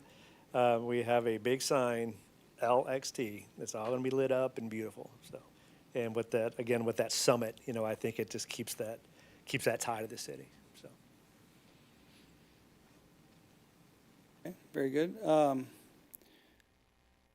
think, from an economic development point of view, people would be inclined in the metro to refer to Kansas City Regional, Greater Kansas City Regional Airport, when they're talking about it. It helps us be a part of a bigger community in the metro. So I think I can see a positive with that. And I definitely am all about the Google searches and being found in that manner. You think about the name Jackson County Regional? No. it was definitely thrown out there. And For those of you that don't know, that was irony or satire or something that was a reference to an earlier conversation. So I'm not being serious. So you don't need to answer, Mr. Thank you. I Anderson. appreciate that. Thanks. What about Eastern Kansas City Regional? Did you talk about that one? Eastern? That was thrown out.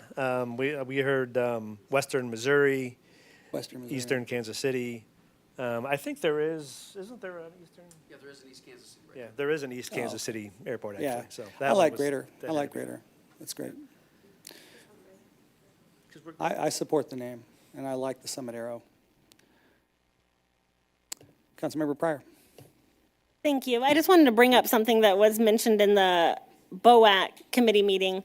Just because the name is Greater Kansas City Regional, all airports kind of take on their own name. So this airport still might be known as the Lee Summit Airport, or what are some examples of different airports around the area that have just kind of taken on their own name? It's funny because you're right. I mean, I have a feeling if you're listening to the radio traffic, especially before we get a tower, and it's still just pilots, blind calls, a lot of the local folks are going to be Lee Summit traffic. That can be a little confusing. But we talk about Kansas City downtown. Well, Kansas City downtown is not actually Kansas City downtown. It's James B. Wheeler downtown. So, yeah, you're right. Airports do kind of tend to take on their own identity in a way. Yeah, so this name will definitely be the name that shows up online and be the official name, but it's still going to probably be known as the Lee Summit Airport to local people. So I like this just because it's the official name. So, thank you. Thank you. Did we change your mind, Councilmember Rader? Nope. Councilmember Rader, yep. Thank you, Mayor. We have a customer base right now for the Lee Summit Municipal Airport. Yes. So how are they going to know that they're coming to and I'm great with regional, so just say that. But how are they going to know that they're coming to the Lee Summit Airport if the name's changed? I mean, obviously I know there's flying. Right. I get that, yeah. It's, number one, identify the airport.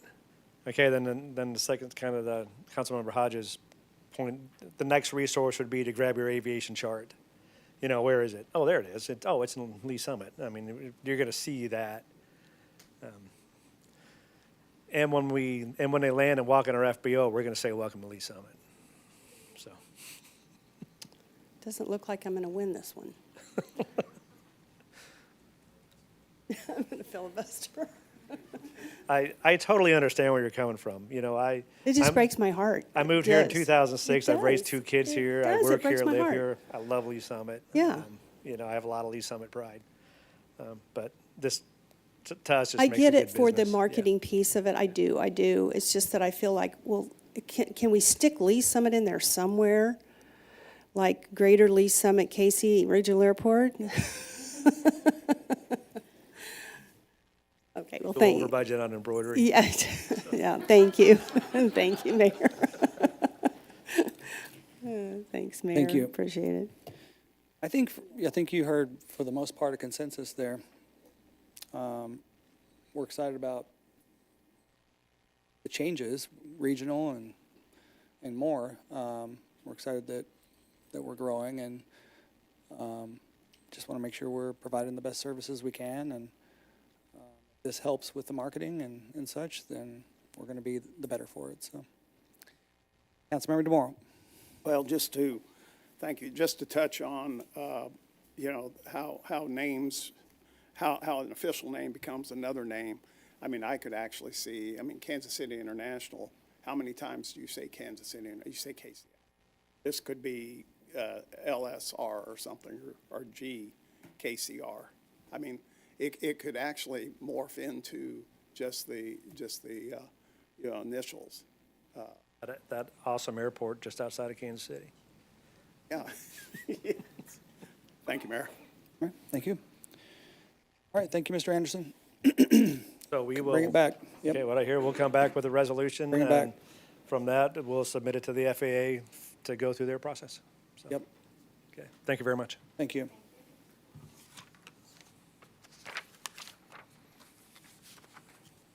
Okay, we got a bunch of business to conduct here. Quite a bit. We have proposed ordinances forwarded from committee. Member Pryor, would you please start us off with Bill number 24-166? Thank you, Mayor. I move to advance to a second reading, Bill number 24-166, an ordinance approving amendment number 15 to the budget for the fiscal year ending June 30th, 2024, as adopted by ordinances 9704, 9705, 9706, 9707, and 9708 by amending the authorized expenditures for the city. We have a motion to move to second reading, Bill number 24-166 by Councilmember Pryor, seconded by Councilmember Hodges. Discussion? Seeing none, please cast your vote. All votes are in. Please record the vote. It does pass unanimously. Councilmember Pryor, would you please read for adoption? I move for adoption, Bill number 24-166, an ordinance approving amendment number 15 to the budget for fiscal year ending June 30th, 2024, as adopted by ordinances 9704, 9705, 9706, 9707, and 9708 by amending the authorized expenditures for the city. Thank you. We have a motion to adopt Bill number 24-166 by Councilmember Pryor, seconded by Councilmember Hodges. Discussion? Please cast your vote. All votes are in. Please record the vote. That bill is adopted unanimously. Thank you. Councilmember Lovell, would you please read Bill number 24-167? I move to advance second reading Bill number 24-167, an ordinance authorizing the purchase of one custom-built special services bomb response unit from LDV Inc. through the use of Houston-Galveston Area Council contract AM 10-23, and authorizing the city manager to execute all necessary documents by and on behalf of the city. Thank you. I have a motion to move to second reading, Bill number 24-167 by Councilmember Lovell, seconded by Councilmember Hodges. Discussion? Seeing none, please cast your vote. All votes are in. Please record the vote. That bill moves to second reading. Councilmember Lovell, would you please? I move for adoption, Bill number 24-167, an ordinance authorizing the purchase of one custom-built special services bomb response unit from LDV Inc. through the use of Houston-Galveston Area Council Contract AM 10-23 and authorizing the city manager to execute all necessary documents by and on behalf of the city. Thank you. We have a motion to move to second reading, motion to adopt Bill number 24-167 by Councilmember Lovell, seconded by Councilmember Carlisle. Discussion? Please cast your vote.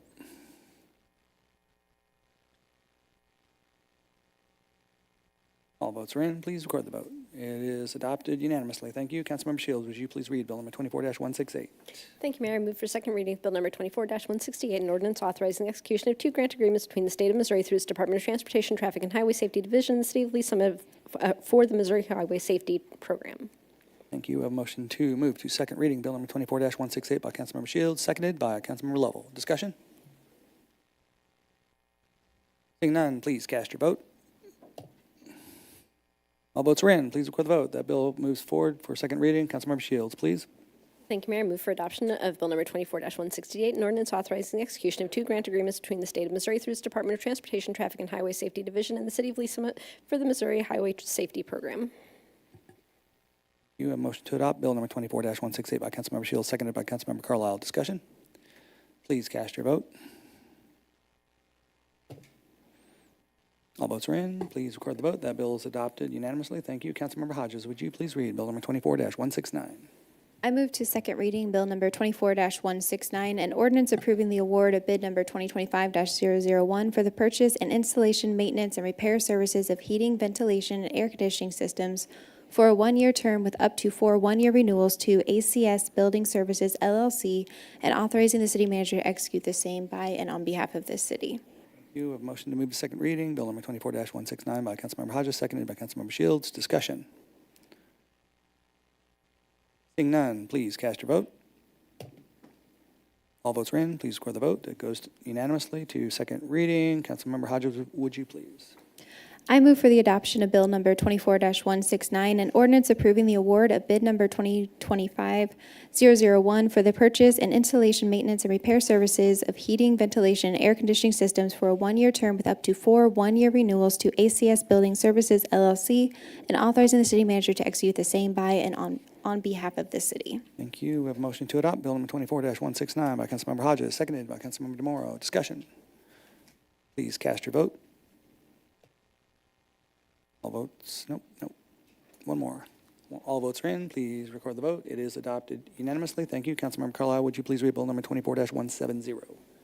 Thank you, Mayor. I'd move Bill number 24-170 be second read, an ordinance approving an intergovernmental agreement by and between the City of Lee Summit, Missouri, by and through the Lee Summit Parks and Recreation Board and the Junior College District of Metropolitan Kansas City, Missouri, for the purchase and sale of approximately 13.1 acres of land at Longview Community College and authorizing the mayor to execute the same. Thank you. We have a motion to move to second reading, Bill number 24-170 by Councilmember Carlisle, seconded by Councilmember Hodges. Discussion? Seeing none, please cast your vote. All votes are in. Please record the vote. That bill moves to second reading unanimously. Councilmember Carlisle, would you please? Thank you, Mayor. I'd move Bill number 24-170, an ordinance approving an intergovernmental agreement by and between the City of Lee Summit, Missouri, by and through the Lee Summit Parks and Recreation Board and the Junior College District of Metropolitan Kansas City, Missouri, for the purchase and sale of approximately 13.1 acres of land at Longview Community College and authorizing the mayor to execute the same be adopted. Thank you. A motion to adopt Bill number 24-170 by Councilmember Carlisle, seconded by Councilmember Pryor. Discussion. Please cast your vote. All votes are in. Please record the vote. That bill is adopted. Thank you. And Councilmember DeMoro, would you please read Bill number 24-171? I move to advance to second reading Bill number 24-171, an ordinance approving a contractual service agreement, hosting service agreement, maintenance agreement, and bronze level service membership with N. Harris Computer Corporation for CityView software and authorizing the city manager to execute the same for the city, all as source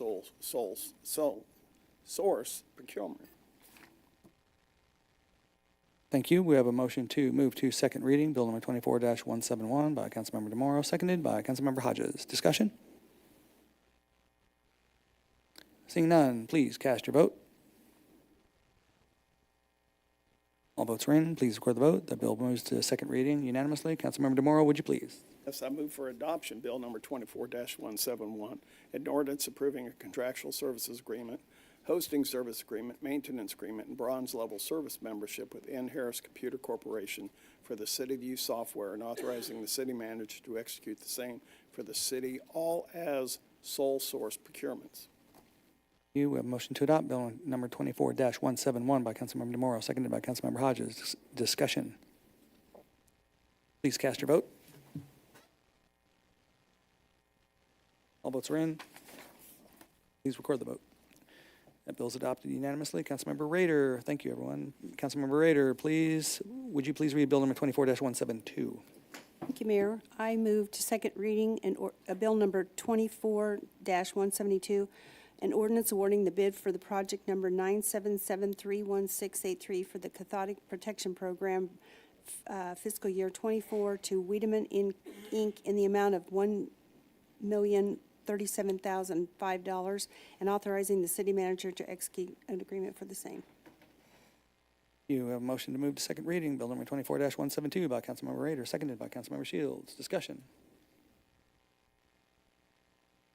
Seeing none, please cast your vote.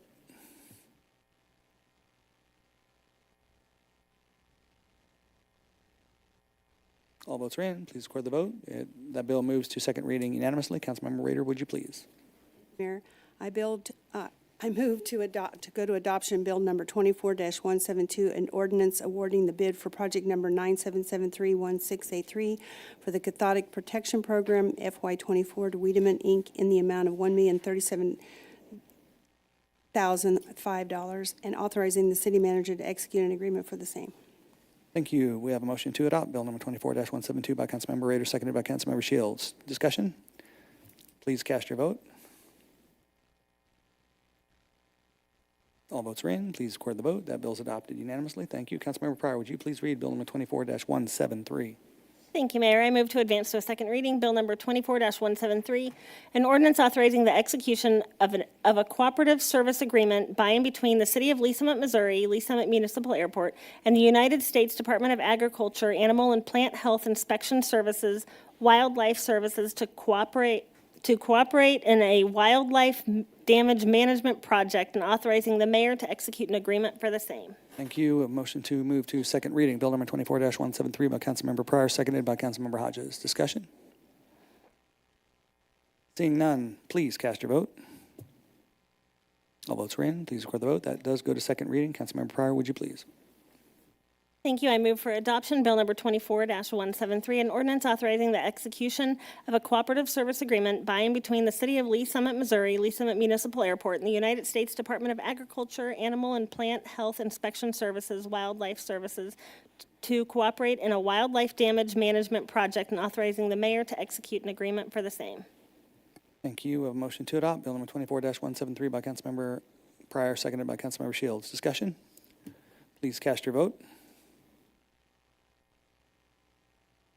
All votes are in. Please record the vote. Okay. The bill is adopted unanimously. Thank you. Councilmember Hodges, would you please read Bill number 24-174? I move to second reading Bill number 24-174, an ordinance awarding the bid for project number 1046 for the police substation project to Kelly Construction Group in the amount of $2,501,631 and authorizing the city manager to execute an agreement for the same. Thank you. We have a motion to move to second reading, Bill number 24-174 by Councilmember Hodges, seconded by Councilmember DeMauro. Discussion? Yes, Councilmember Lovell. Mayor, I'll be recusing myself due to a business conflict with this group. Thank you. Any other discussion? Seeing none, please cast your vote. All votes are in. Please record the vote. That does move to second reading 7-0 with one recusal. Councilmember Hodges, would you please? I move for the adoption of Bill number 24-174, an ordinance awarding the bid for project number 1046 for the police substation project to Kelly Construction Group in the amount of $2,501,631, and authorizing the city manager to execute an agreement for the same. Thank you. A motion to adopt Bill number 24-174 by Councilmember Hodges, seconded by Councilmember Pryor. Discussion? Cast your vote.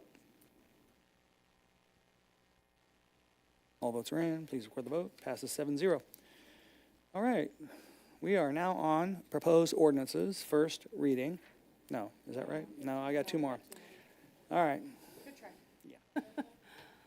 Let's go back to Councilmember Shields for Bill number 24-175.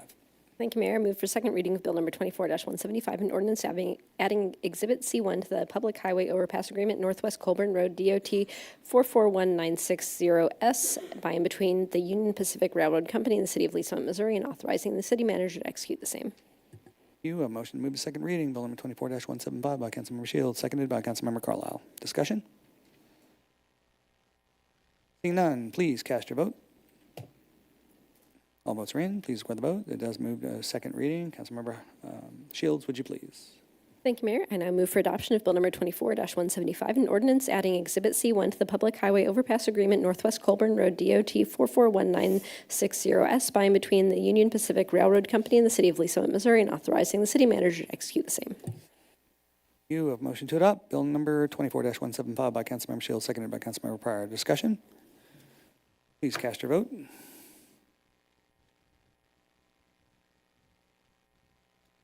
All votes are in. Please record the vote. That bill is adopted unanimously. Thank you. Councilmember Hodges, would you please read Bill number 24-176? Thank you.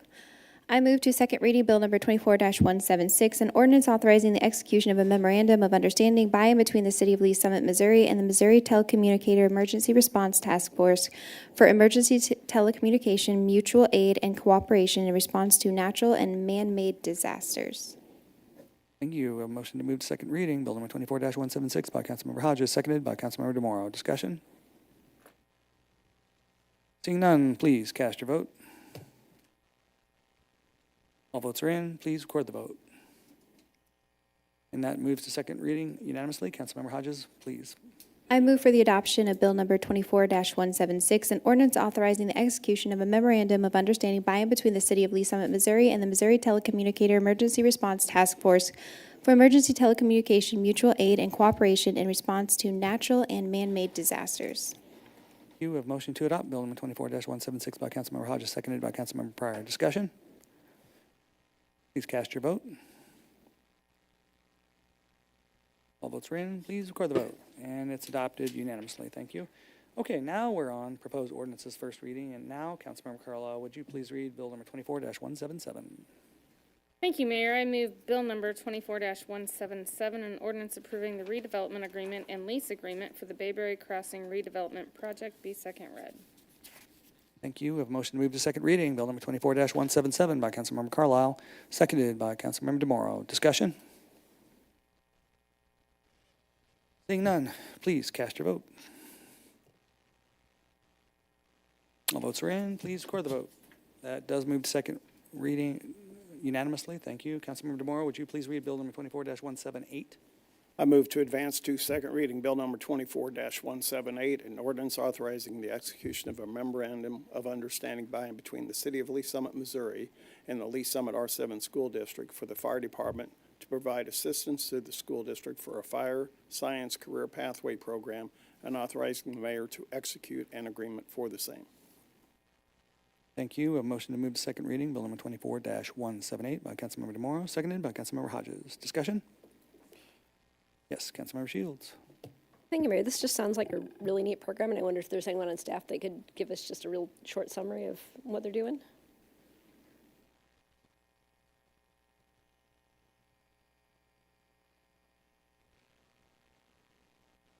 Fire department. So approximately 2 years ago, the R7 school district approached us for a partnership with an educational offering that would allow high school students to obtain firefighter training, and through the STA program, upon graduation from high school, be ready to enter the workforce as a firefighter. So over the past 2 years, we've been working through all the logistics of the program. It's changed a little bit, but as of this school year, on August 21st, the program did start at STA with 7 students. So we're trying to make sure that these students have all the opportunities that they need to be successful in this program. And with that partnership, the fire department's going to offer adjunct instructors and then equipment and facilities that the school district doesn't have at this time to make sure that all the objectives for the state certification are met. Thank you. I think that just sounds amazing.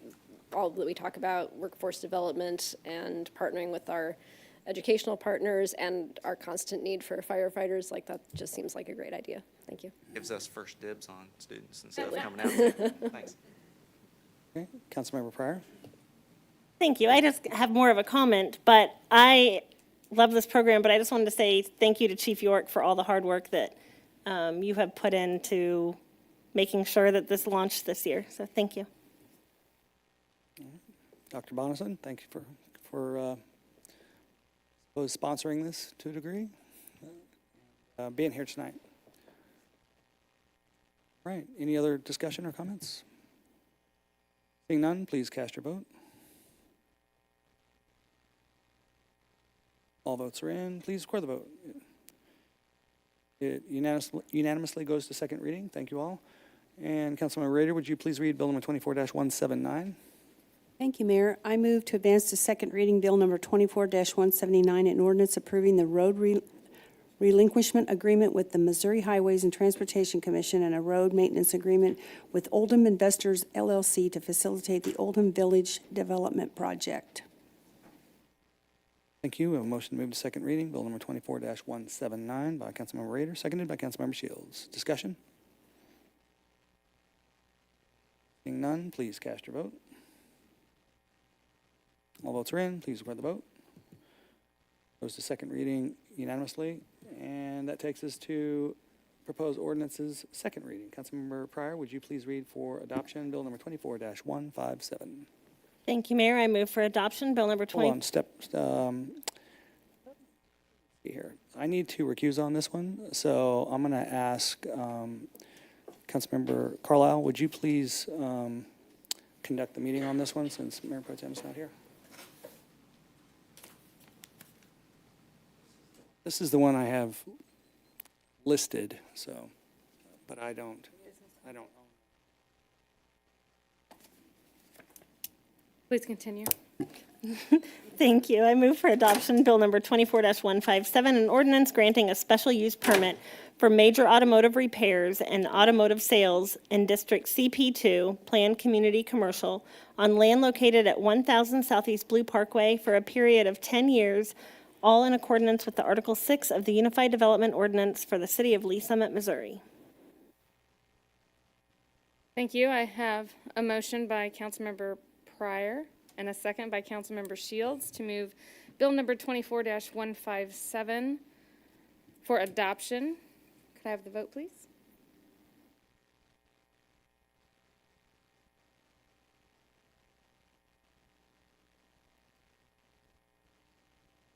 All votes are in. Please record the vote. Bill passes. Thank you.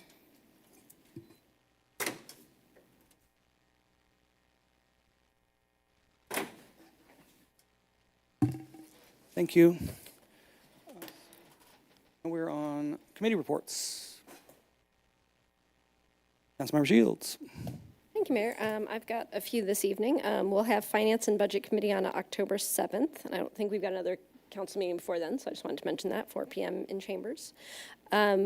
Economic Development Council, Lee Summit Economic Development Council is continuing to make progress. They are sending out their invoices. I think they started yesterday and today, so I think that was the last item on their phase 1 objectives that they need to meet under a memorandum letter of understanding before they could start negotiating a PSA. So I commend them for their fast work there. I think we'd talked initially about trying to have all this done by the middle of October, and they're a couple of weeks early, so I think that's great. And then I had downtown Lee Summit Main Street board meeting this evening. We had some good discussions about upcoming events, which I mentioned some of those earlier, and a little bit of discussion about downtown days and what they're thinking about the future of that, and maybe some changes that they might be looking to make next year. So I think we'll have some more discussion about that, I'm sure, as we go forward with them and with council, but just wanted to kind of report out on that. Thank you. Thank you. Other committee reports?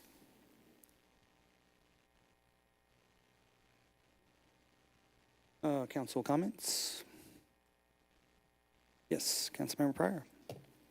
Thank you. We had another store open in Councilmember Shields and mine's district. This one is another baby store, and it's called the Purple Hippopotamus. I've not been in there yet, but I looked through the window, and it is super cute. So be sure to support the local shops. Thank you. Thank you. Councilmember Carlisle. Thank you, Mayor. I just want to mention, we got an email, and I'm not sure if it was today or yesterday or sometime, but Pryor Road, actually the part that is in Kansas City, is going to be closed. And so I just wanted to mention that for people who live out and around that area. So if they're watching, they'll be, I'm not sure what signage is going on out there or not, but just so they know, it's going to be closed for like a month, right?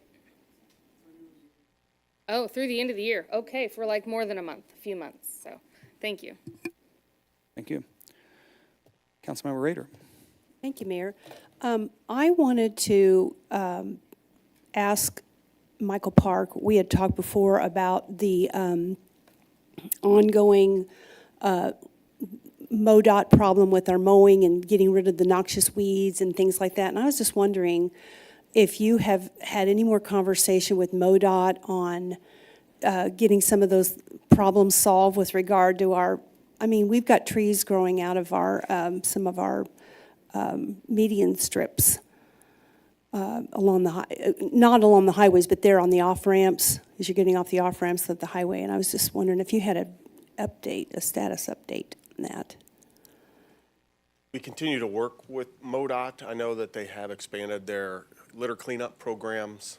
They haven't addressed any of the mowing issues to date yet, but I know it's all kind of bundled in the same type of MoDOT maintenance or lack of maintenance issues that we're experiencing across the Kansas City district. We do have another meeting, I believe, scheduled for October, where we sit down with MoDOT and have these same conversations over and over. I would continue to report anything that you see as a sight distance issue. When these weeds get, 2.5 feet, 3 feet tall, you can't see them when you're sitting in a sedan around the corner. That seems to get MoDOT a little more prompt attention to the issues when we report them as sight distance matters, because they see it as a public safety issue as opposed to just a community aesthetic issue. So when you see those, forward on to my staff, and my staff takes upon themselves to reach out to MoDOT and try to escalate it as best we can. Are they still having a labor shortage? Is that part of the reason that they're? Yeah, they're facing a labor shortage. I mean, I think a lot of public agencies are having a difficult time filling vacancies, in particular some of those more blue-collar jobs. And that's what we're experiencing. That's what they're experiencing.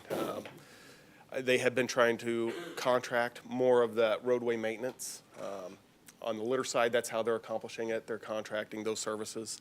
But even there, their dollars are limited, and so there's only so far that they can contract the frequency that I think our community expects and how often the highways are picked up.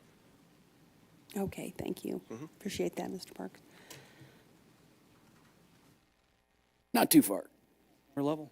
Sorry, I was trying to grab. That actually was going to ask, like, if they actually ever explored contracting, but I think to Councilmember Rader's point, like, aren't we, well, so they have dollars set aside to do those things, I mean, and whether they can or they can't, but like, are we trying to take over those and then get those dollars assigned, or do we need to really start thinking, like, number one, can we get control of those? Because it's, I mean, it's not just the litter. I mean, it is like, I always talk about 3rd Street. I mean, it's just, I mean, it's horrible. And that's medians, that's weeds, that's crumbling, just dilapidation. And number one, can we get control over them? And then if it's a budgetary issue, do we need to start thinking about what we need to build into our budget to take care of this stuff? Because it's like, what is our... It's two very different topics Right. regarding control and what can MoDOT delegate. and what is non-delegable on their ownership, their highways. A lot they won't. I mean, they won't relinquish control over, traffic operations. And so there are certain things that we couldn't, even if we wanted to, they won't relinquish that to any other jurisdiction to take care of. I mean, they feel like that is a responsibility of the state. The feds expect that to be a responsibility of the state, and they get tax dollars to take care of their system. I think they have entered into agreements with other communities where the communities have funded some of the lower level maintenance, maybe some of the side road mowing, some of those kind of things, beautification projects, those. But what you're asking is, does the taxpayers of Lee Summit, take the responsibilities that the state is being funded to do and do it with our dollars? It would just be a compromise. We give up dollars that we're using to plow, give up dollars that we're using to repair sidewalks or replace curbs, to do that on the state system. And so, and without a new revenue source, you're taking money from one service that we provide as a local community to our residents on our infrastructure to enhance or improve the state's infrastructure.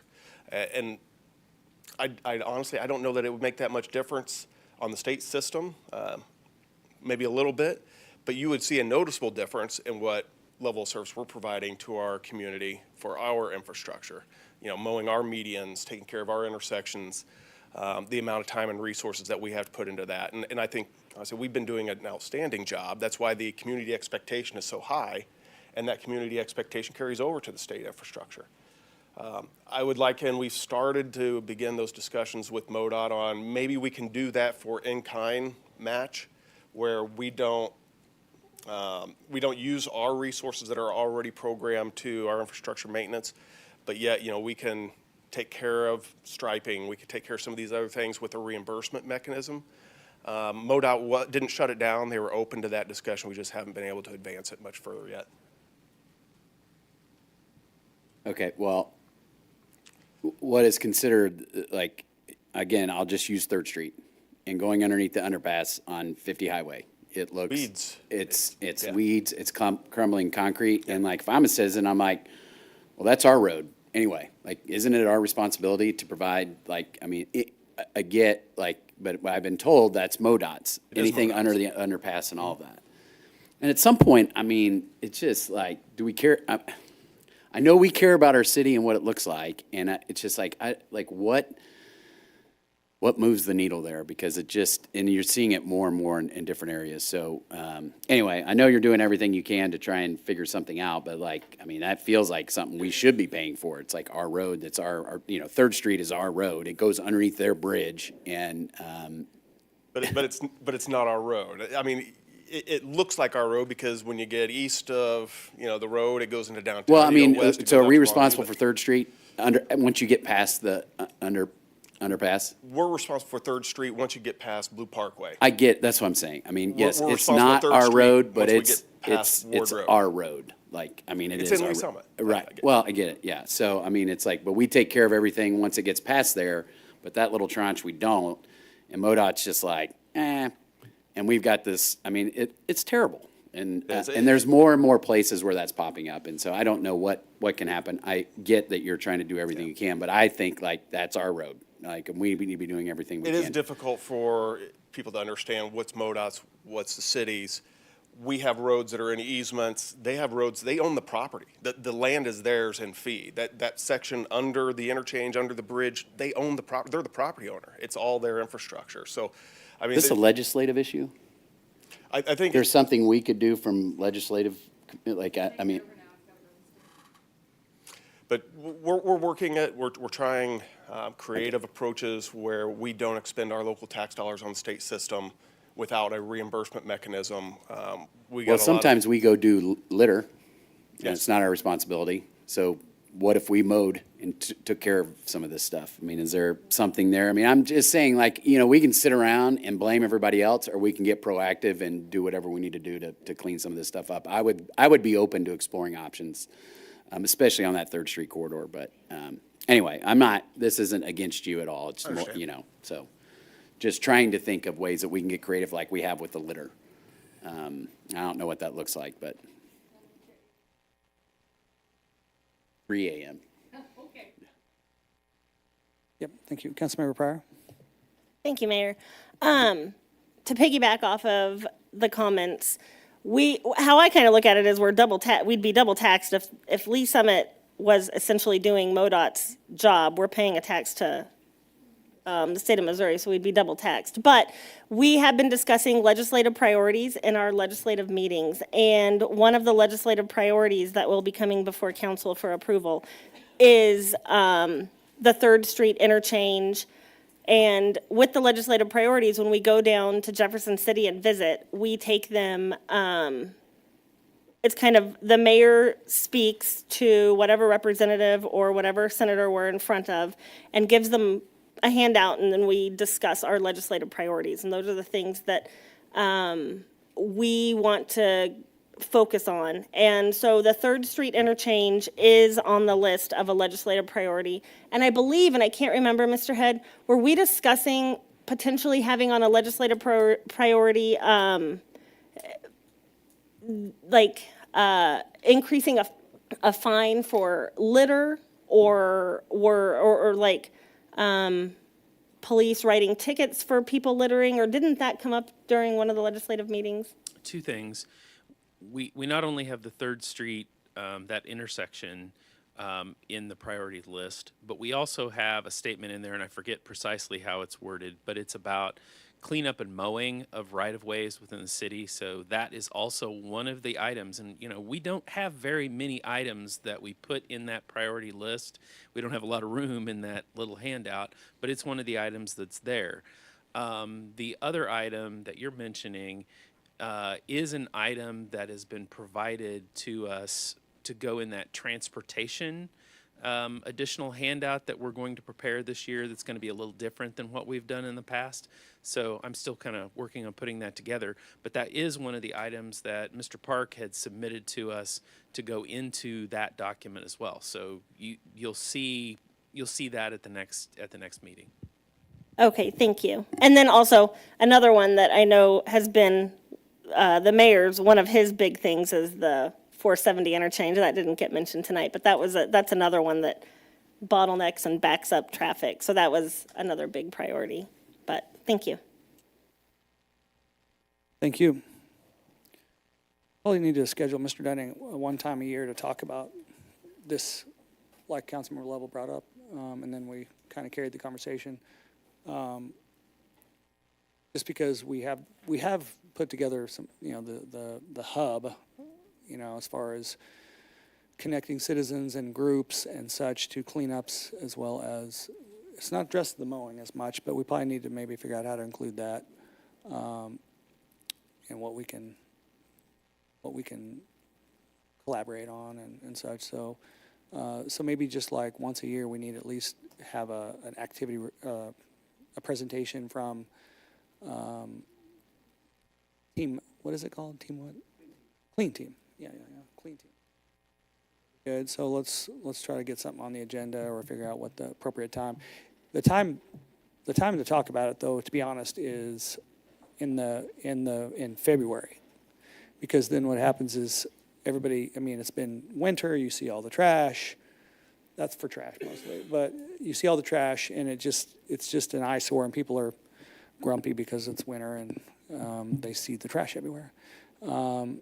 But then if we're going to clean up that trash, we almost got to clean it up before all the vegetation hits. Otherwise, you can't see all the trash again. So we have to hit it in March and April and May, especially March and April, though. That's when a lot of the cleanups are, if I remember right. So probably the best time to do that would be February, I think. Bring it back to council and make sure that we know, hey, here's the cleanups coming. Yeah. Okay. Staff roundtable? Yeah, thank you, Mayor. We have a new finance director who started 2 weeks ago with us. And so what the joint meeting with LSR7 really wasn't the right venue to formally introduce Brianna Burrichter as our new finance director. Like I said, she's been here 2 weeks with us.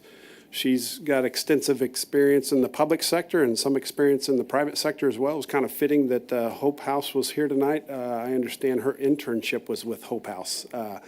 in her college days, and she's a Lee Summit resident, so we're glad to have her on the team, and just wanted to introduce Brianna Burrichter as our finance director. And then the other short topic, community blood drive scheduled for October 7th from 10 to 4 out at our Public Works Maintenance Facility.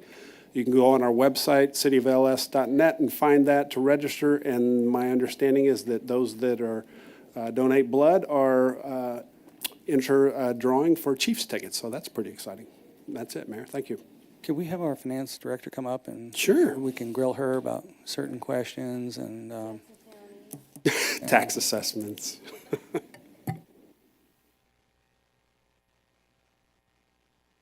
Good evening. where have you, what other big cities have you been at? Yeah, previously I was at the city of Olathe, and then prior to that, Lenexa, and then I've also worked at the city of Wrighttown.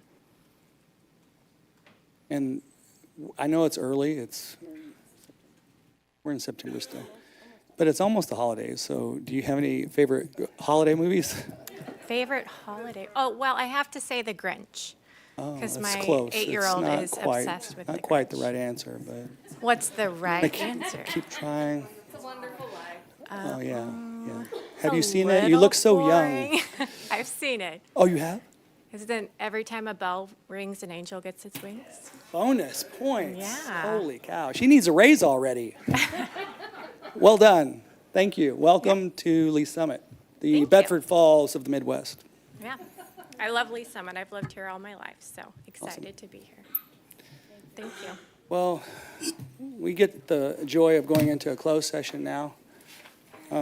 So, Councilmember DeMoro, would you please? Yes, thank you. Pursuant to Section 610021 of the revised statutes of the state of Missouri pertaining to legal actions, causes of action, or litigation involving a public governmental body or any confidential or privileged communication between a public governmental body or its representatives and its attorneys, and pursuant to Section 610021 of the revised statutes of the state of Missouri pertaining to the leasing, purchase, or sale of real estate by a public governmental body where public knowledge of the transaction might adversely affect the legal consideration therefore, and 19, dealing with operational guidelines, policies, specific response plans developed, adopted, or maintained by any public agency responsible for law enforcement, public safety, first response, or public health for the use in responding to or preventing any critical incident which has the potential to endanger individual or public safety or health, because disclosure would impair the public governmental body's ability to protect the security or safety of persons or real property, and the public interest of non-disclosure outweighs the public interest in disclosure. I move for closed session. Second. Thank you. I have a motion to move into closed session by Councilmember DeMoro, seconded by Councilmember Hodges. Discussion? Can I get a roll call vote, please? Councilmember DeMaro, Aye. Councilmember, Councilmember Hodges, Aye. Councilmember Rader, Oh, aye. Councilmember Lovell, Aye. Councilmember Pryor, Aye. Councilmember Shields, Aye. Councilmember Carlisle, Aye. Mayor Pro Tem Lopez is absent, and Mayor Baird. Aye. Thank you all.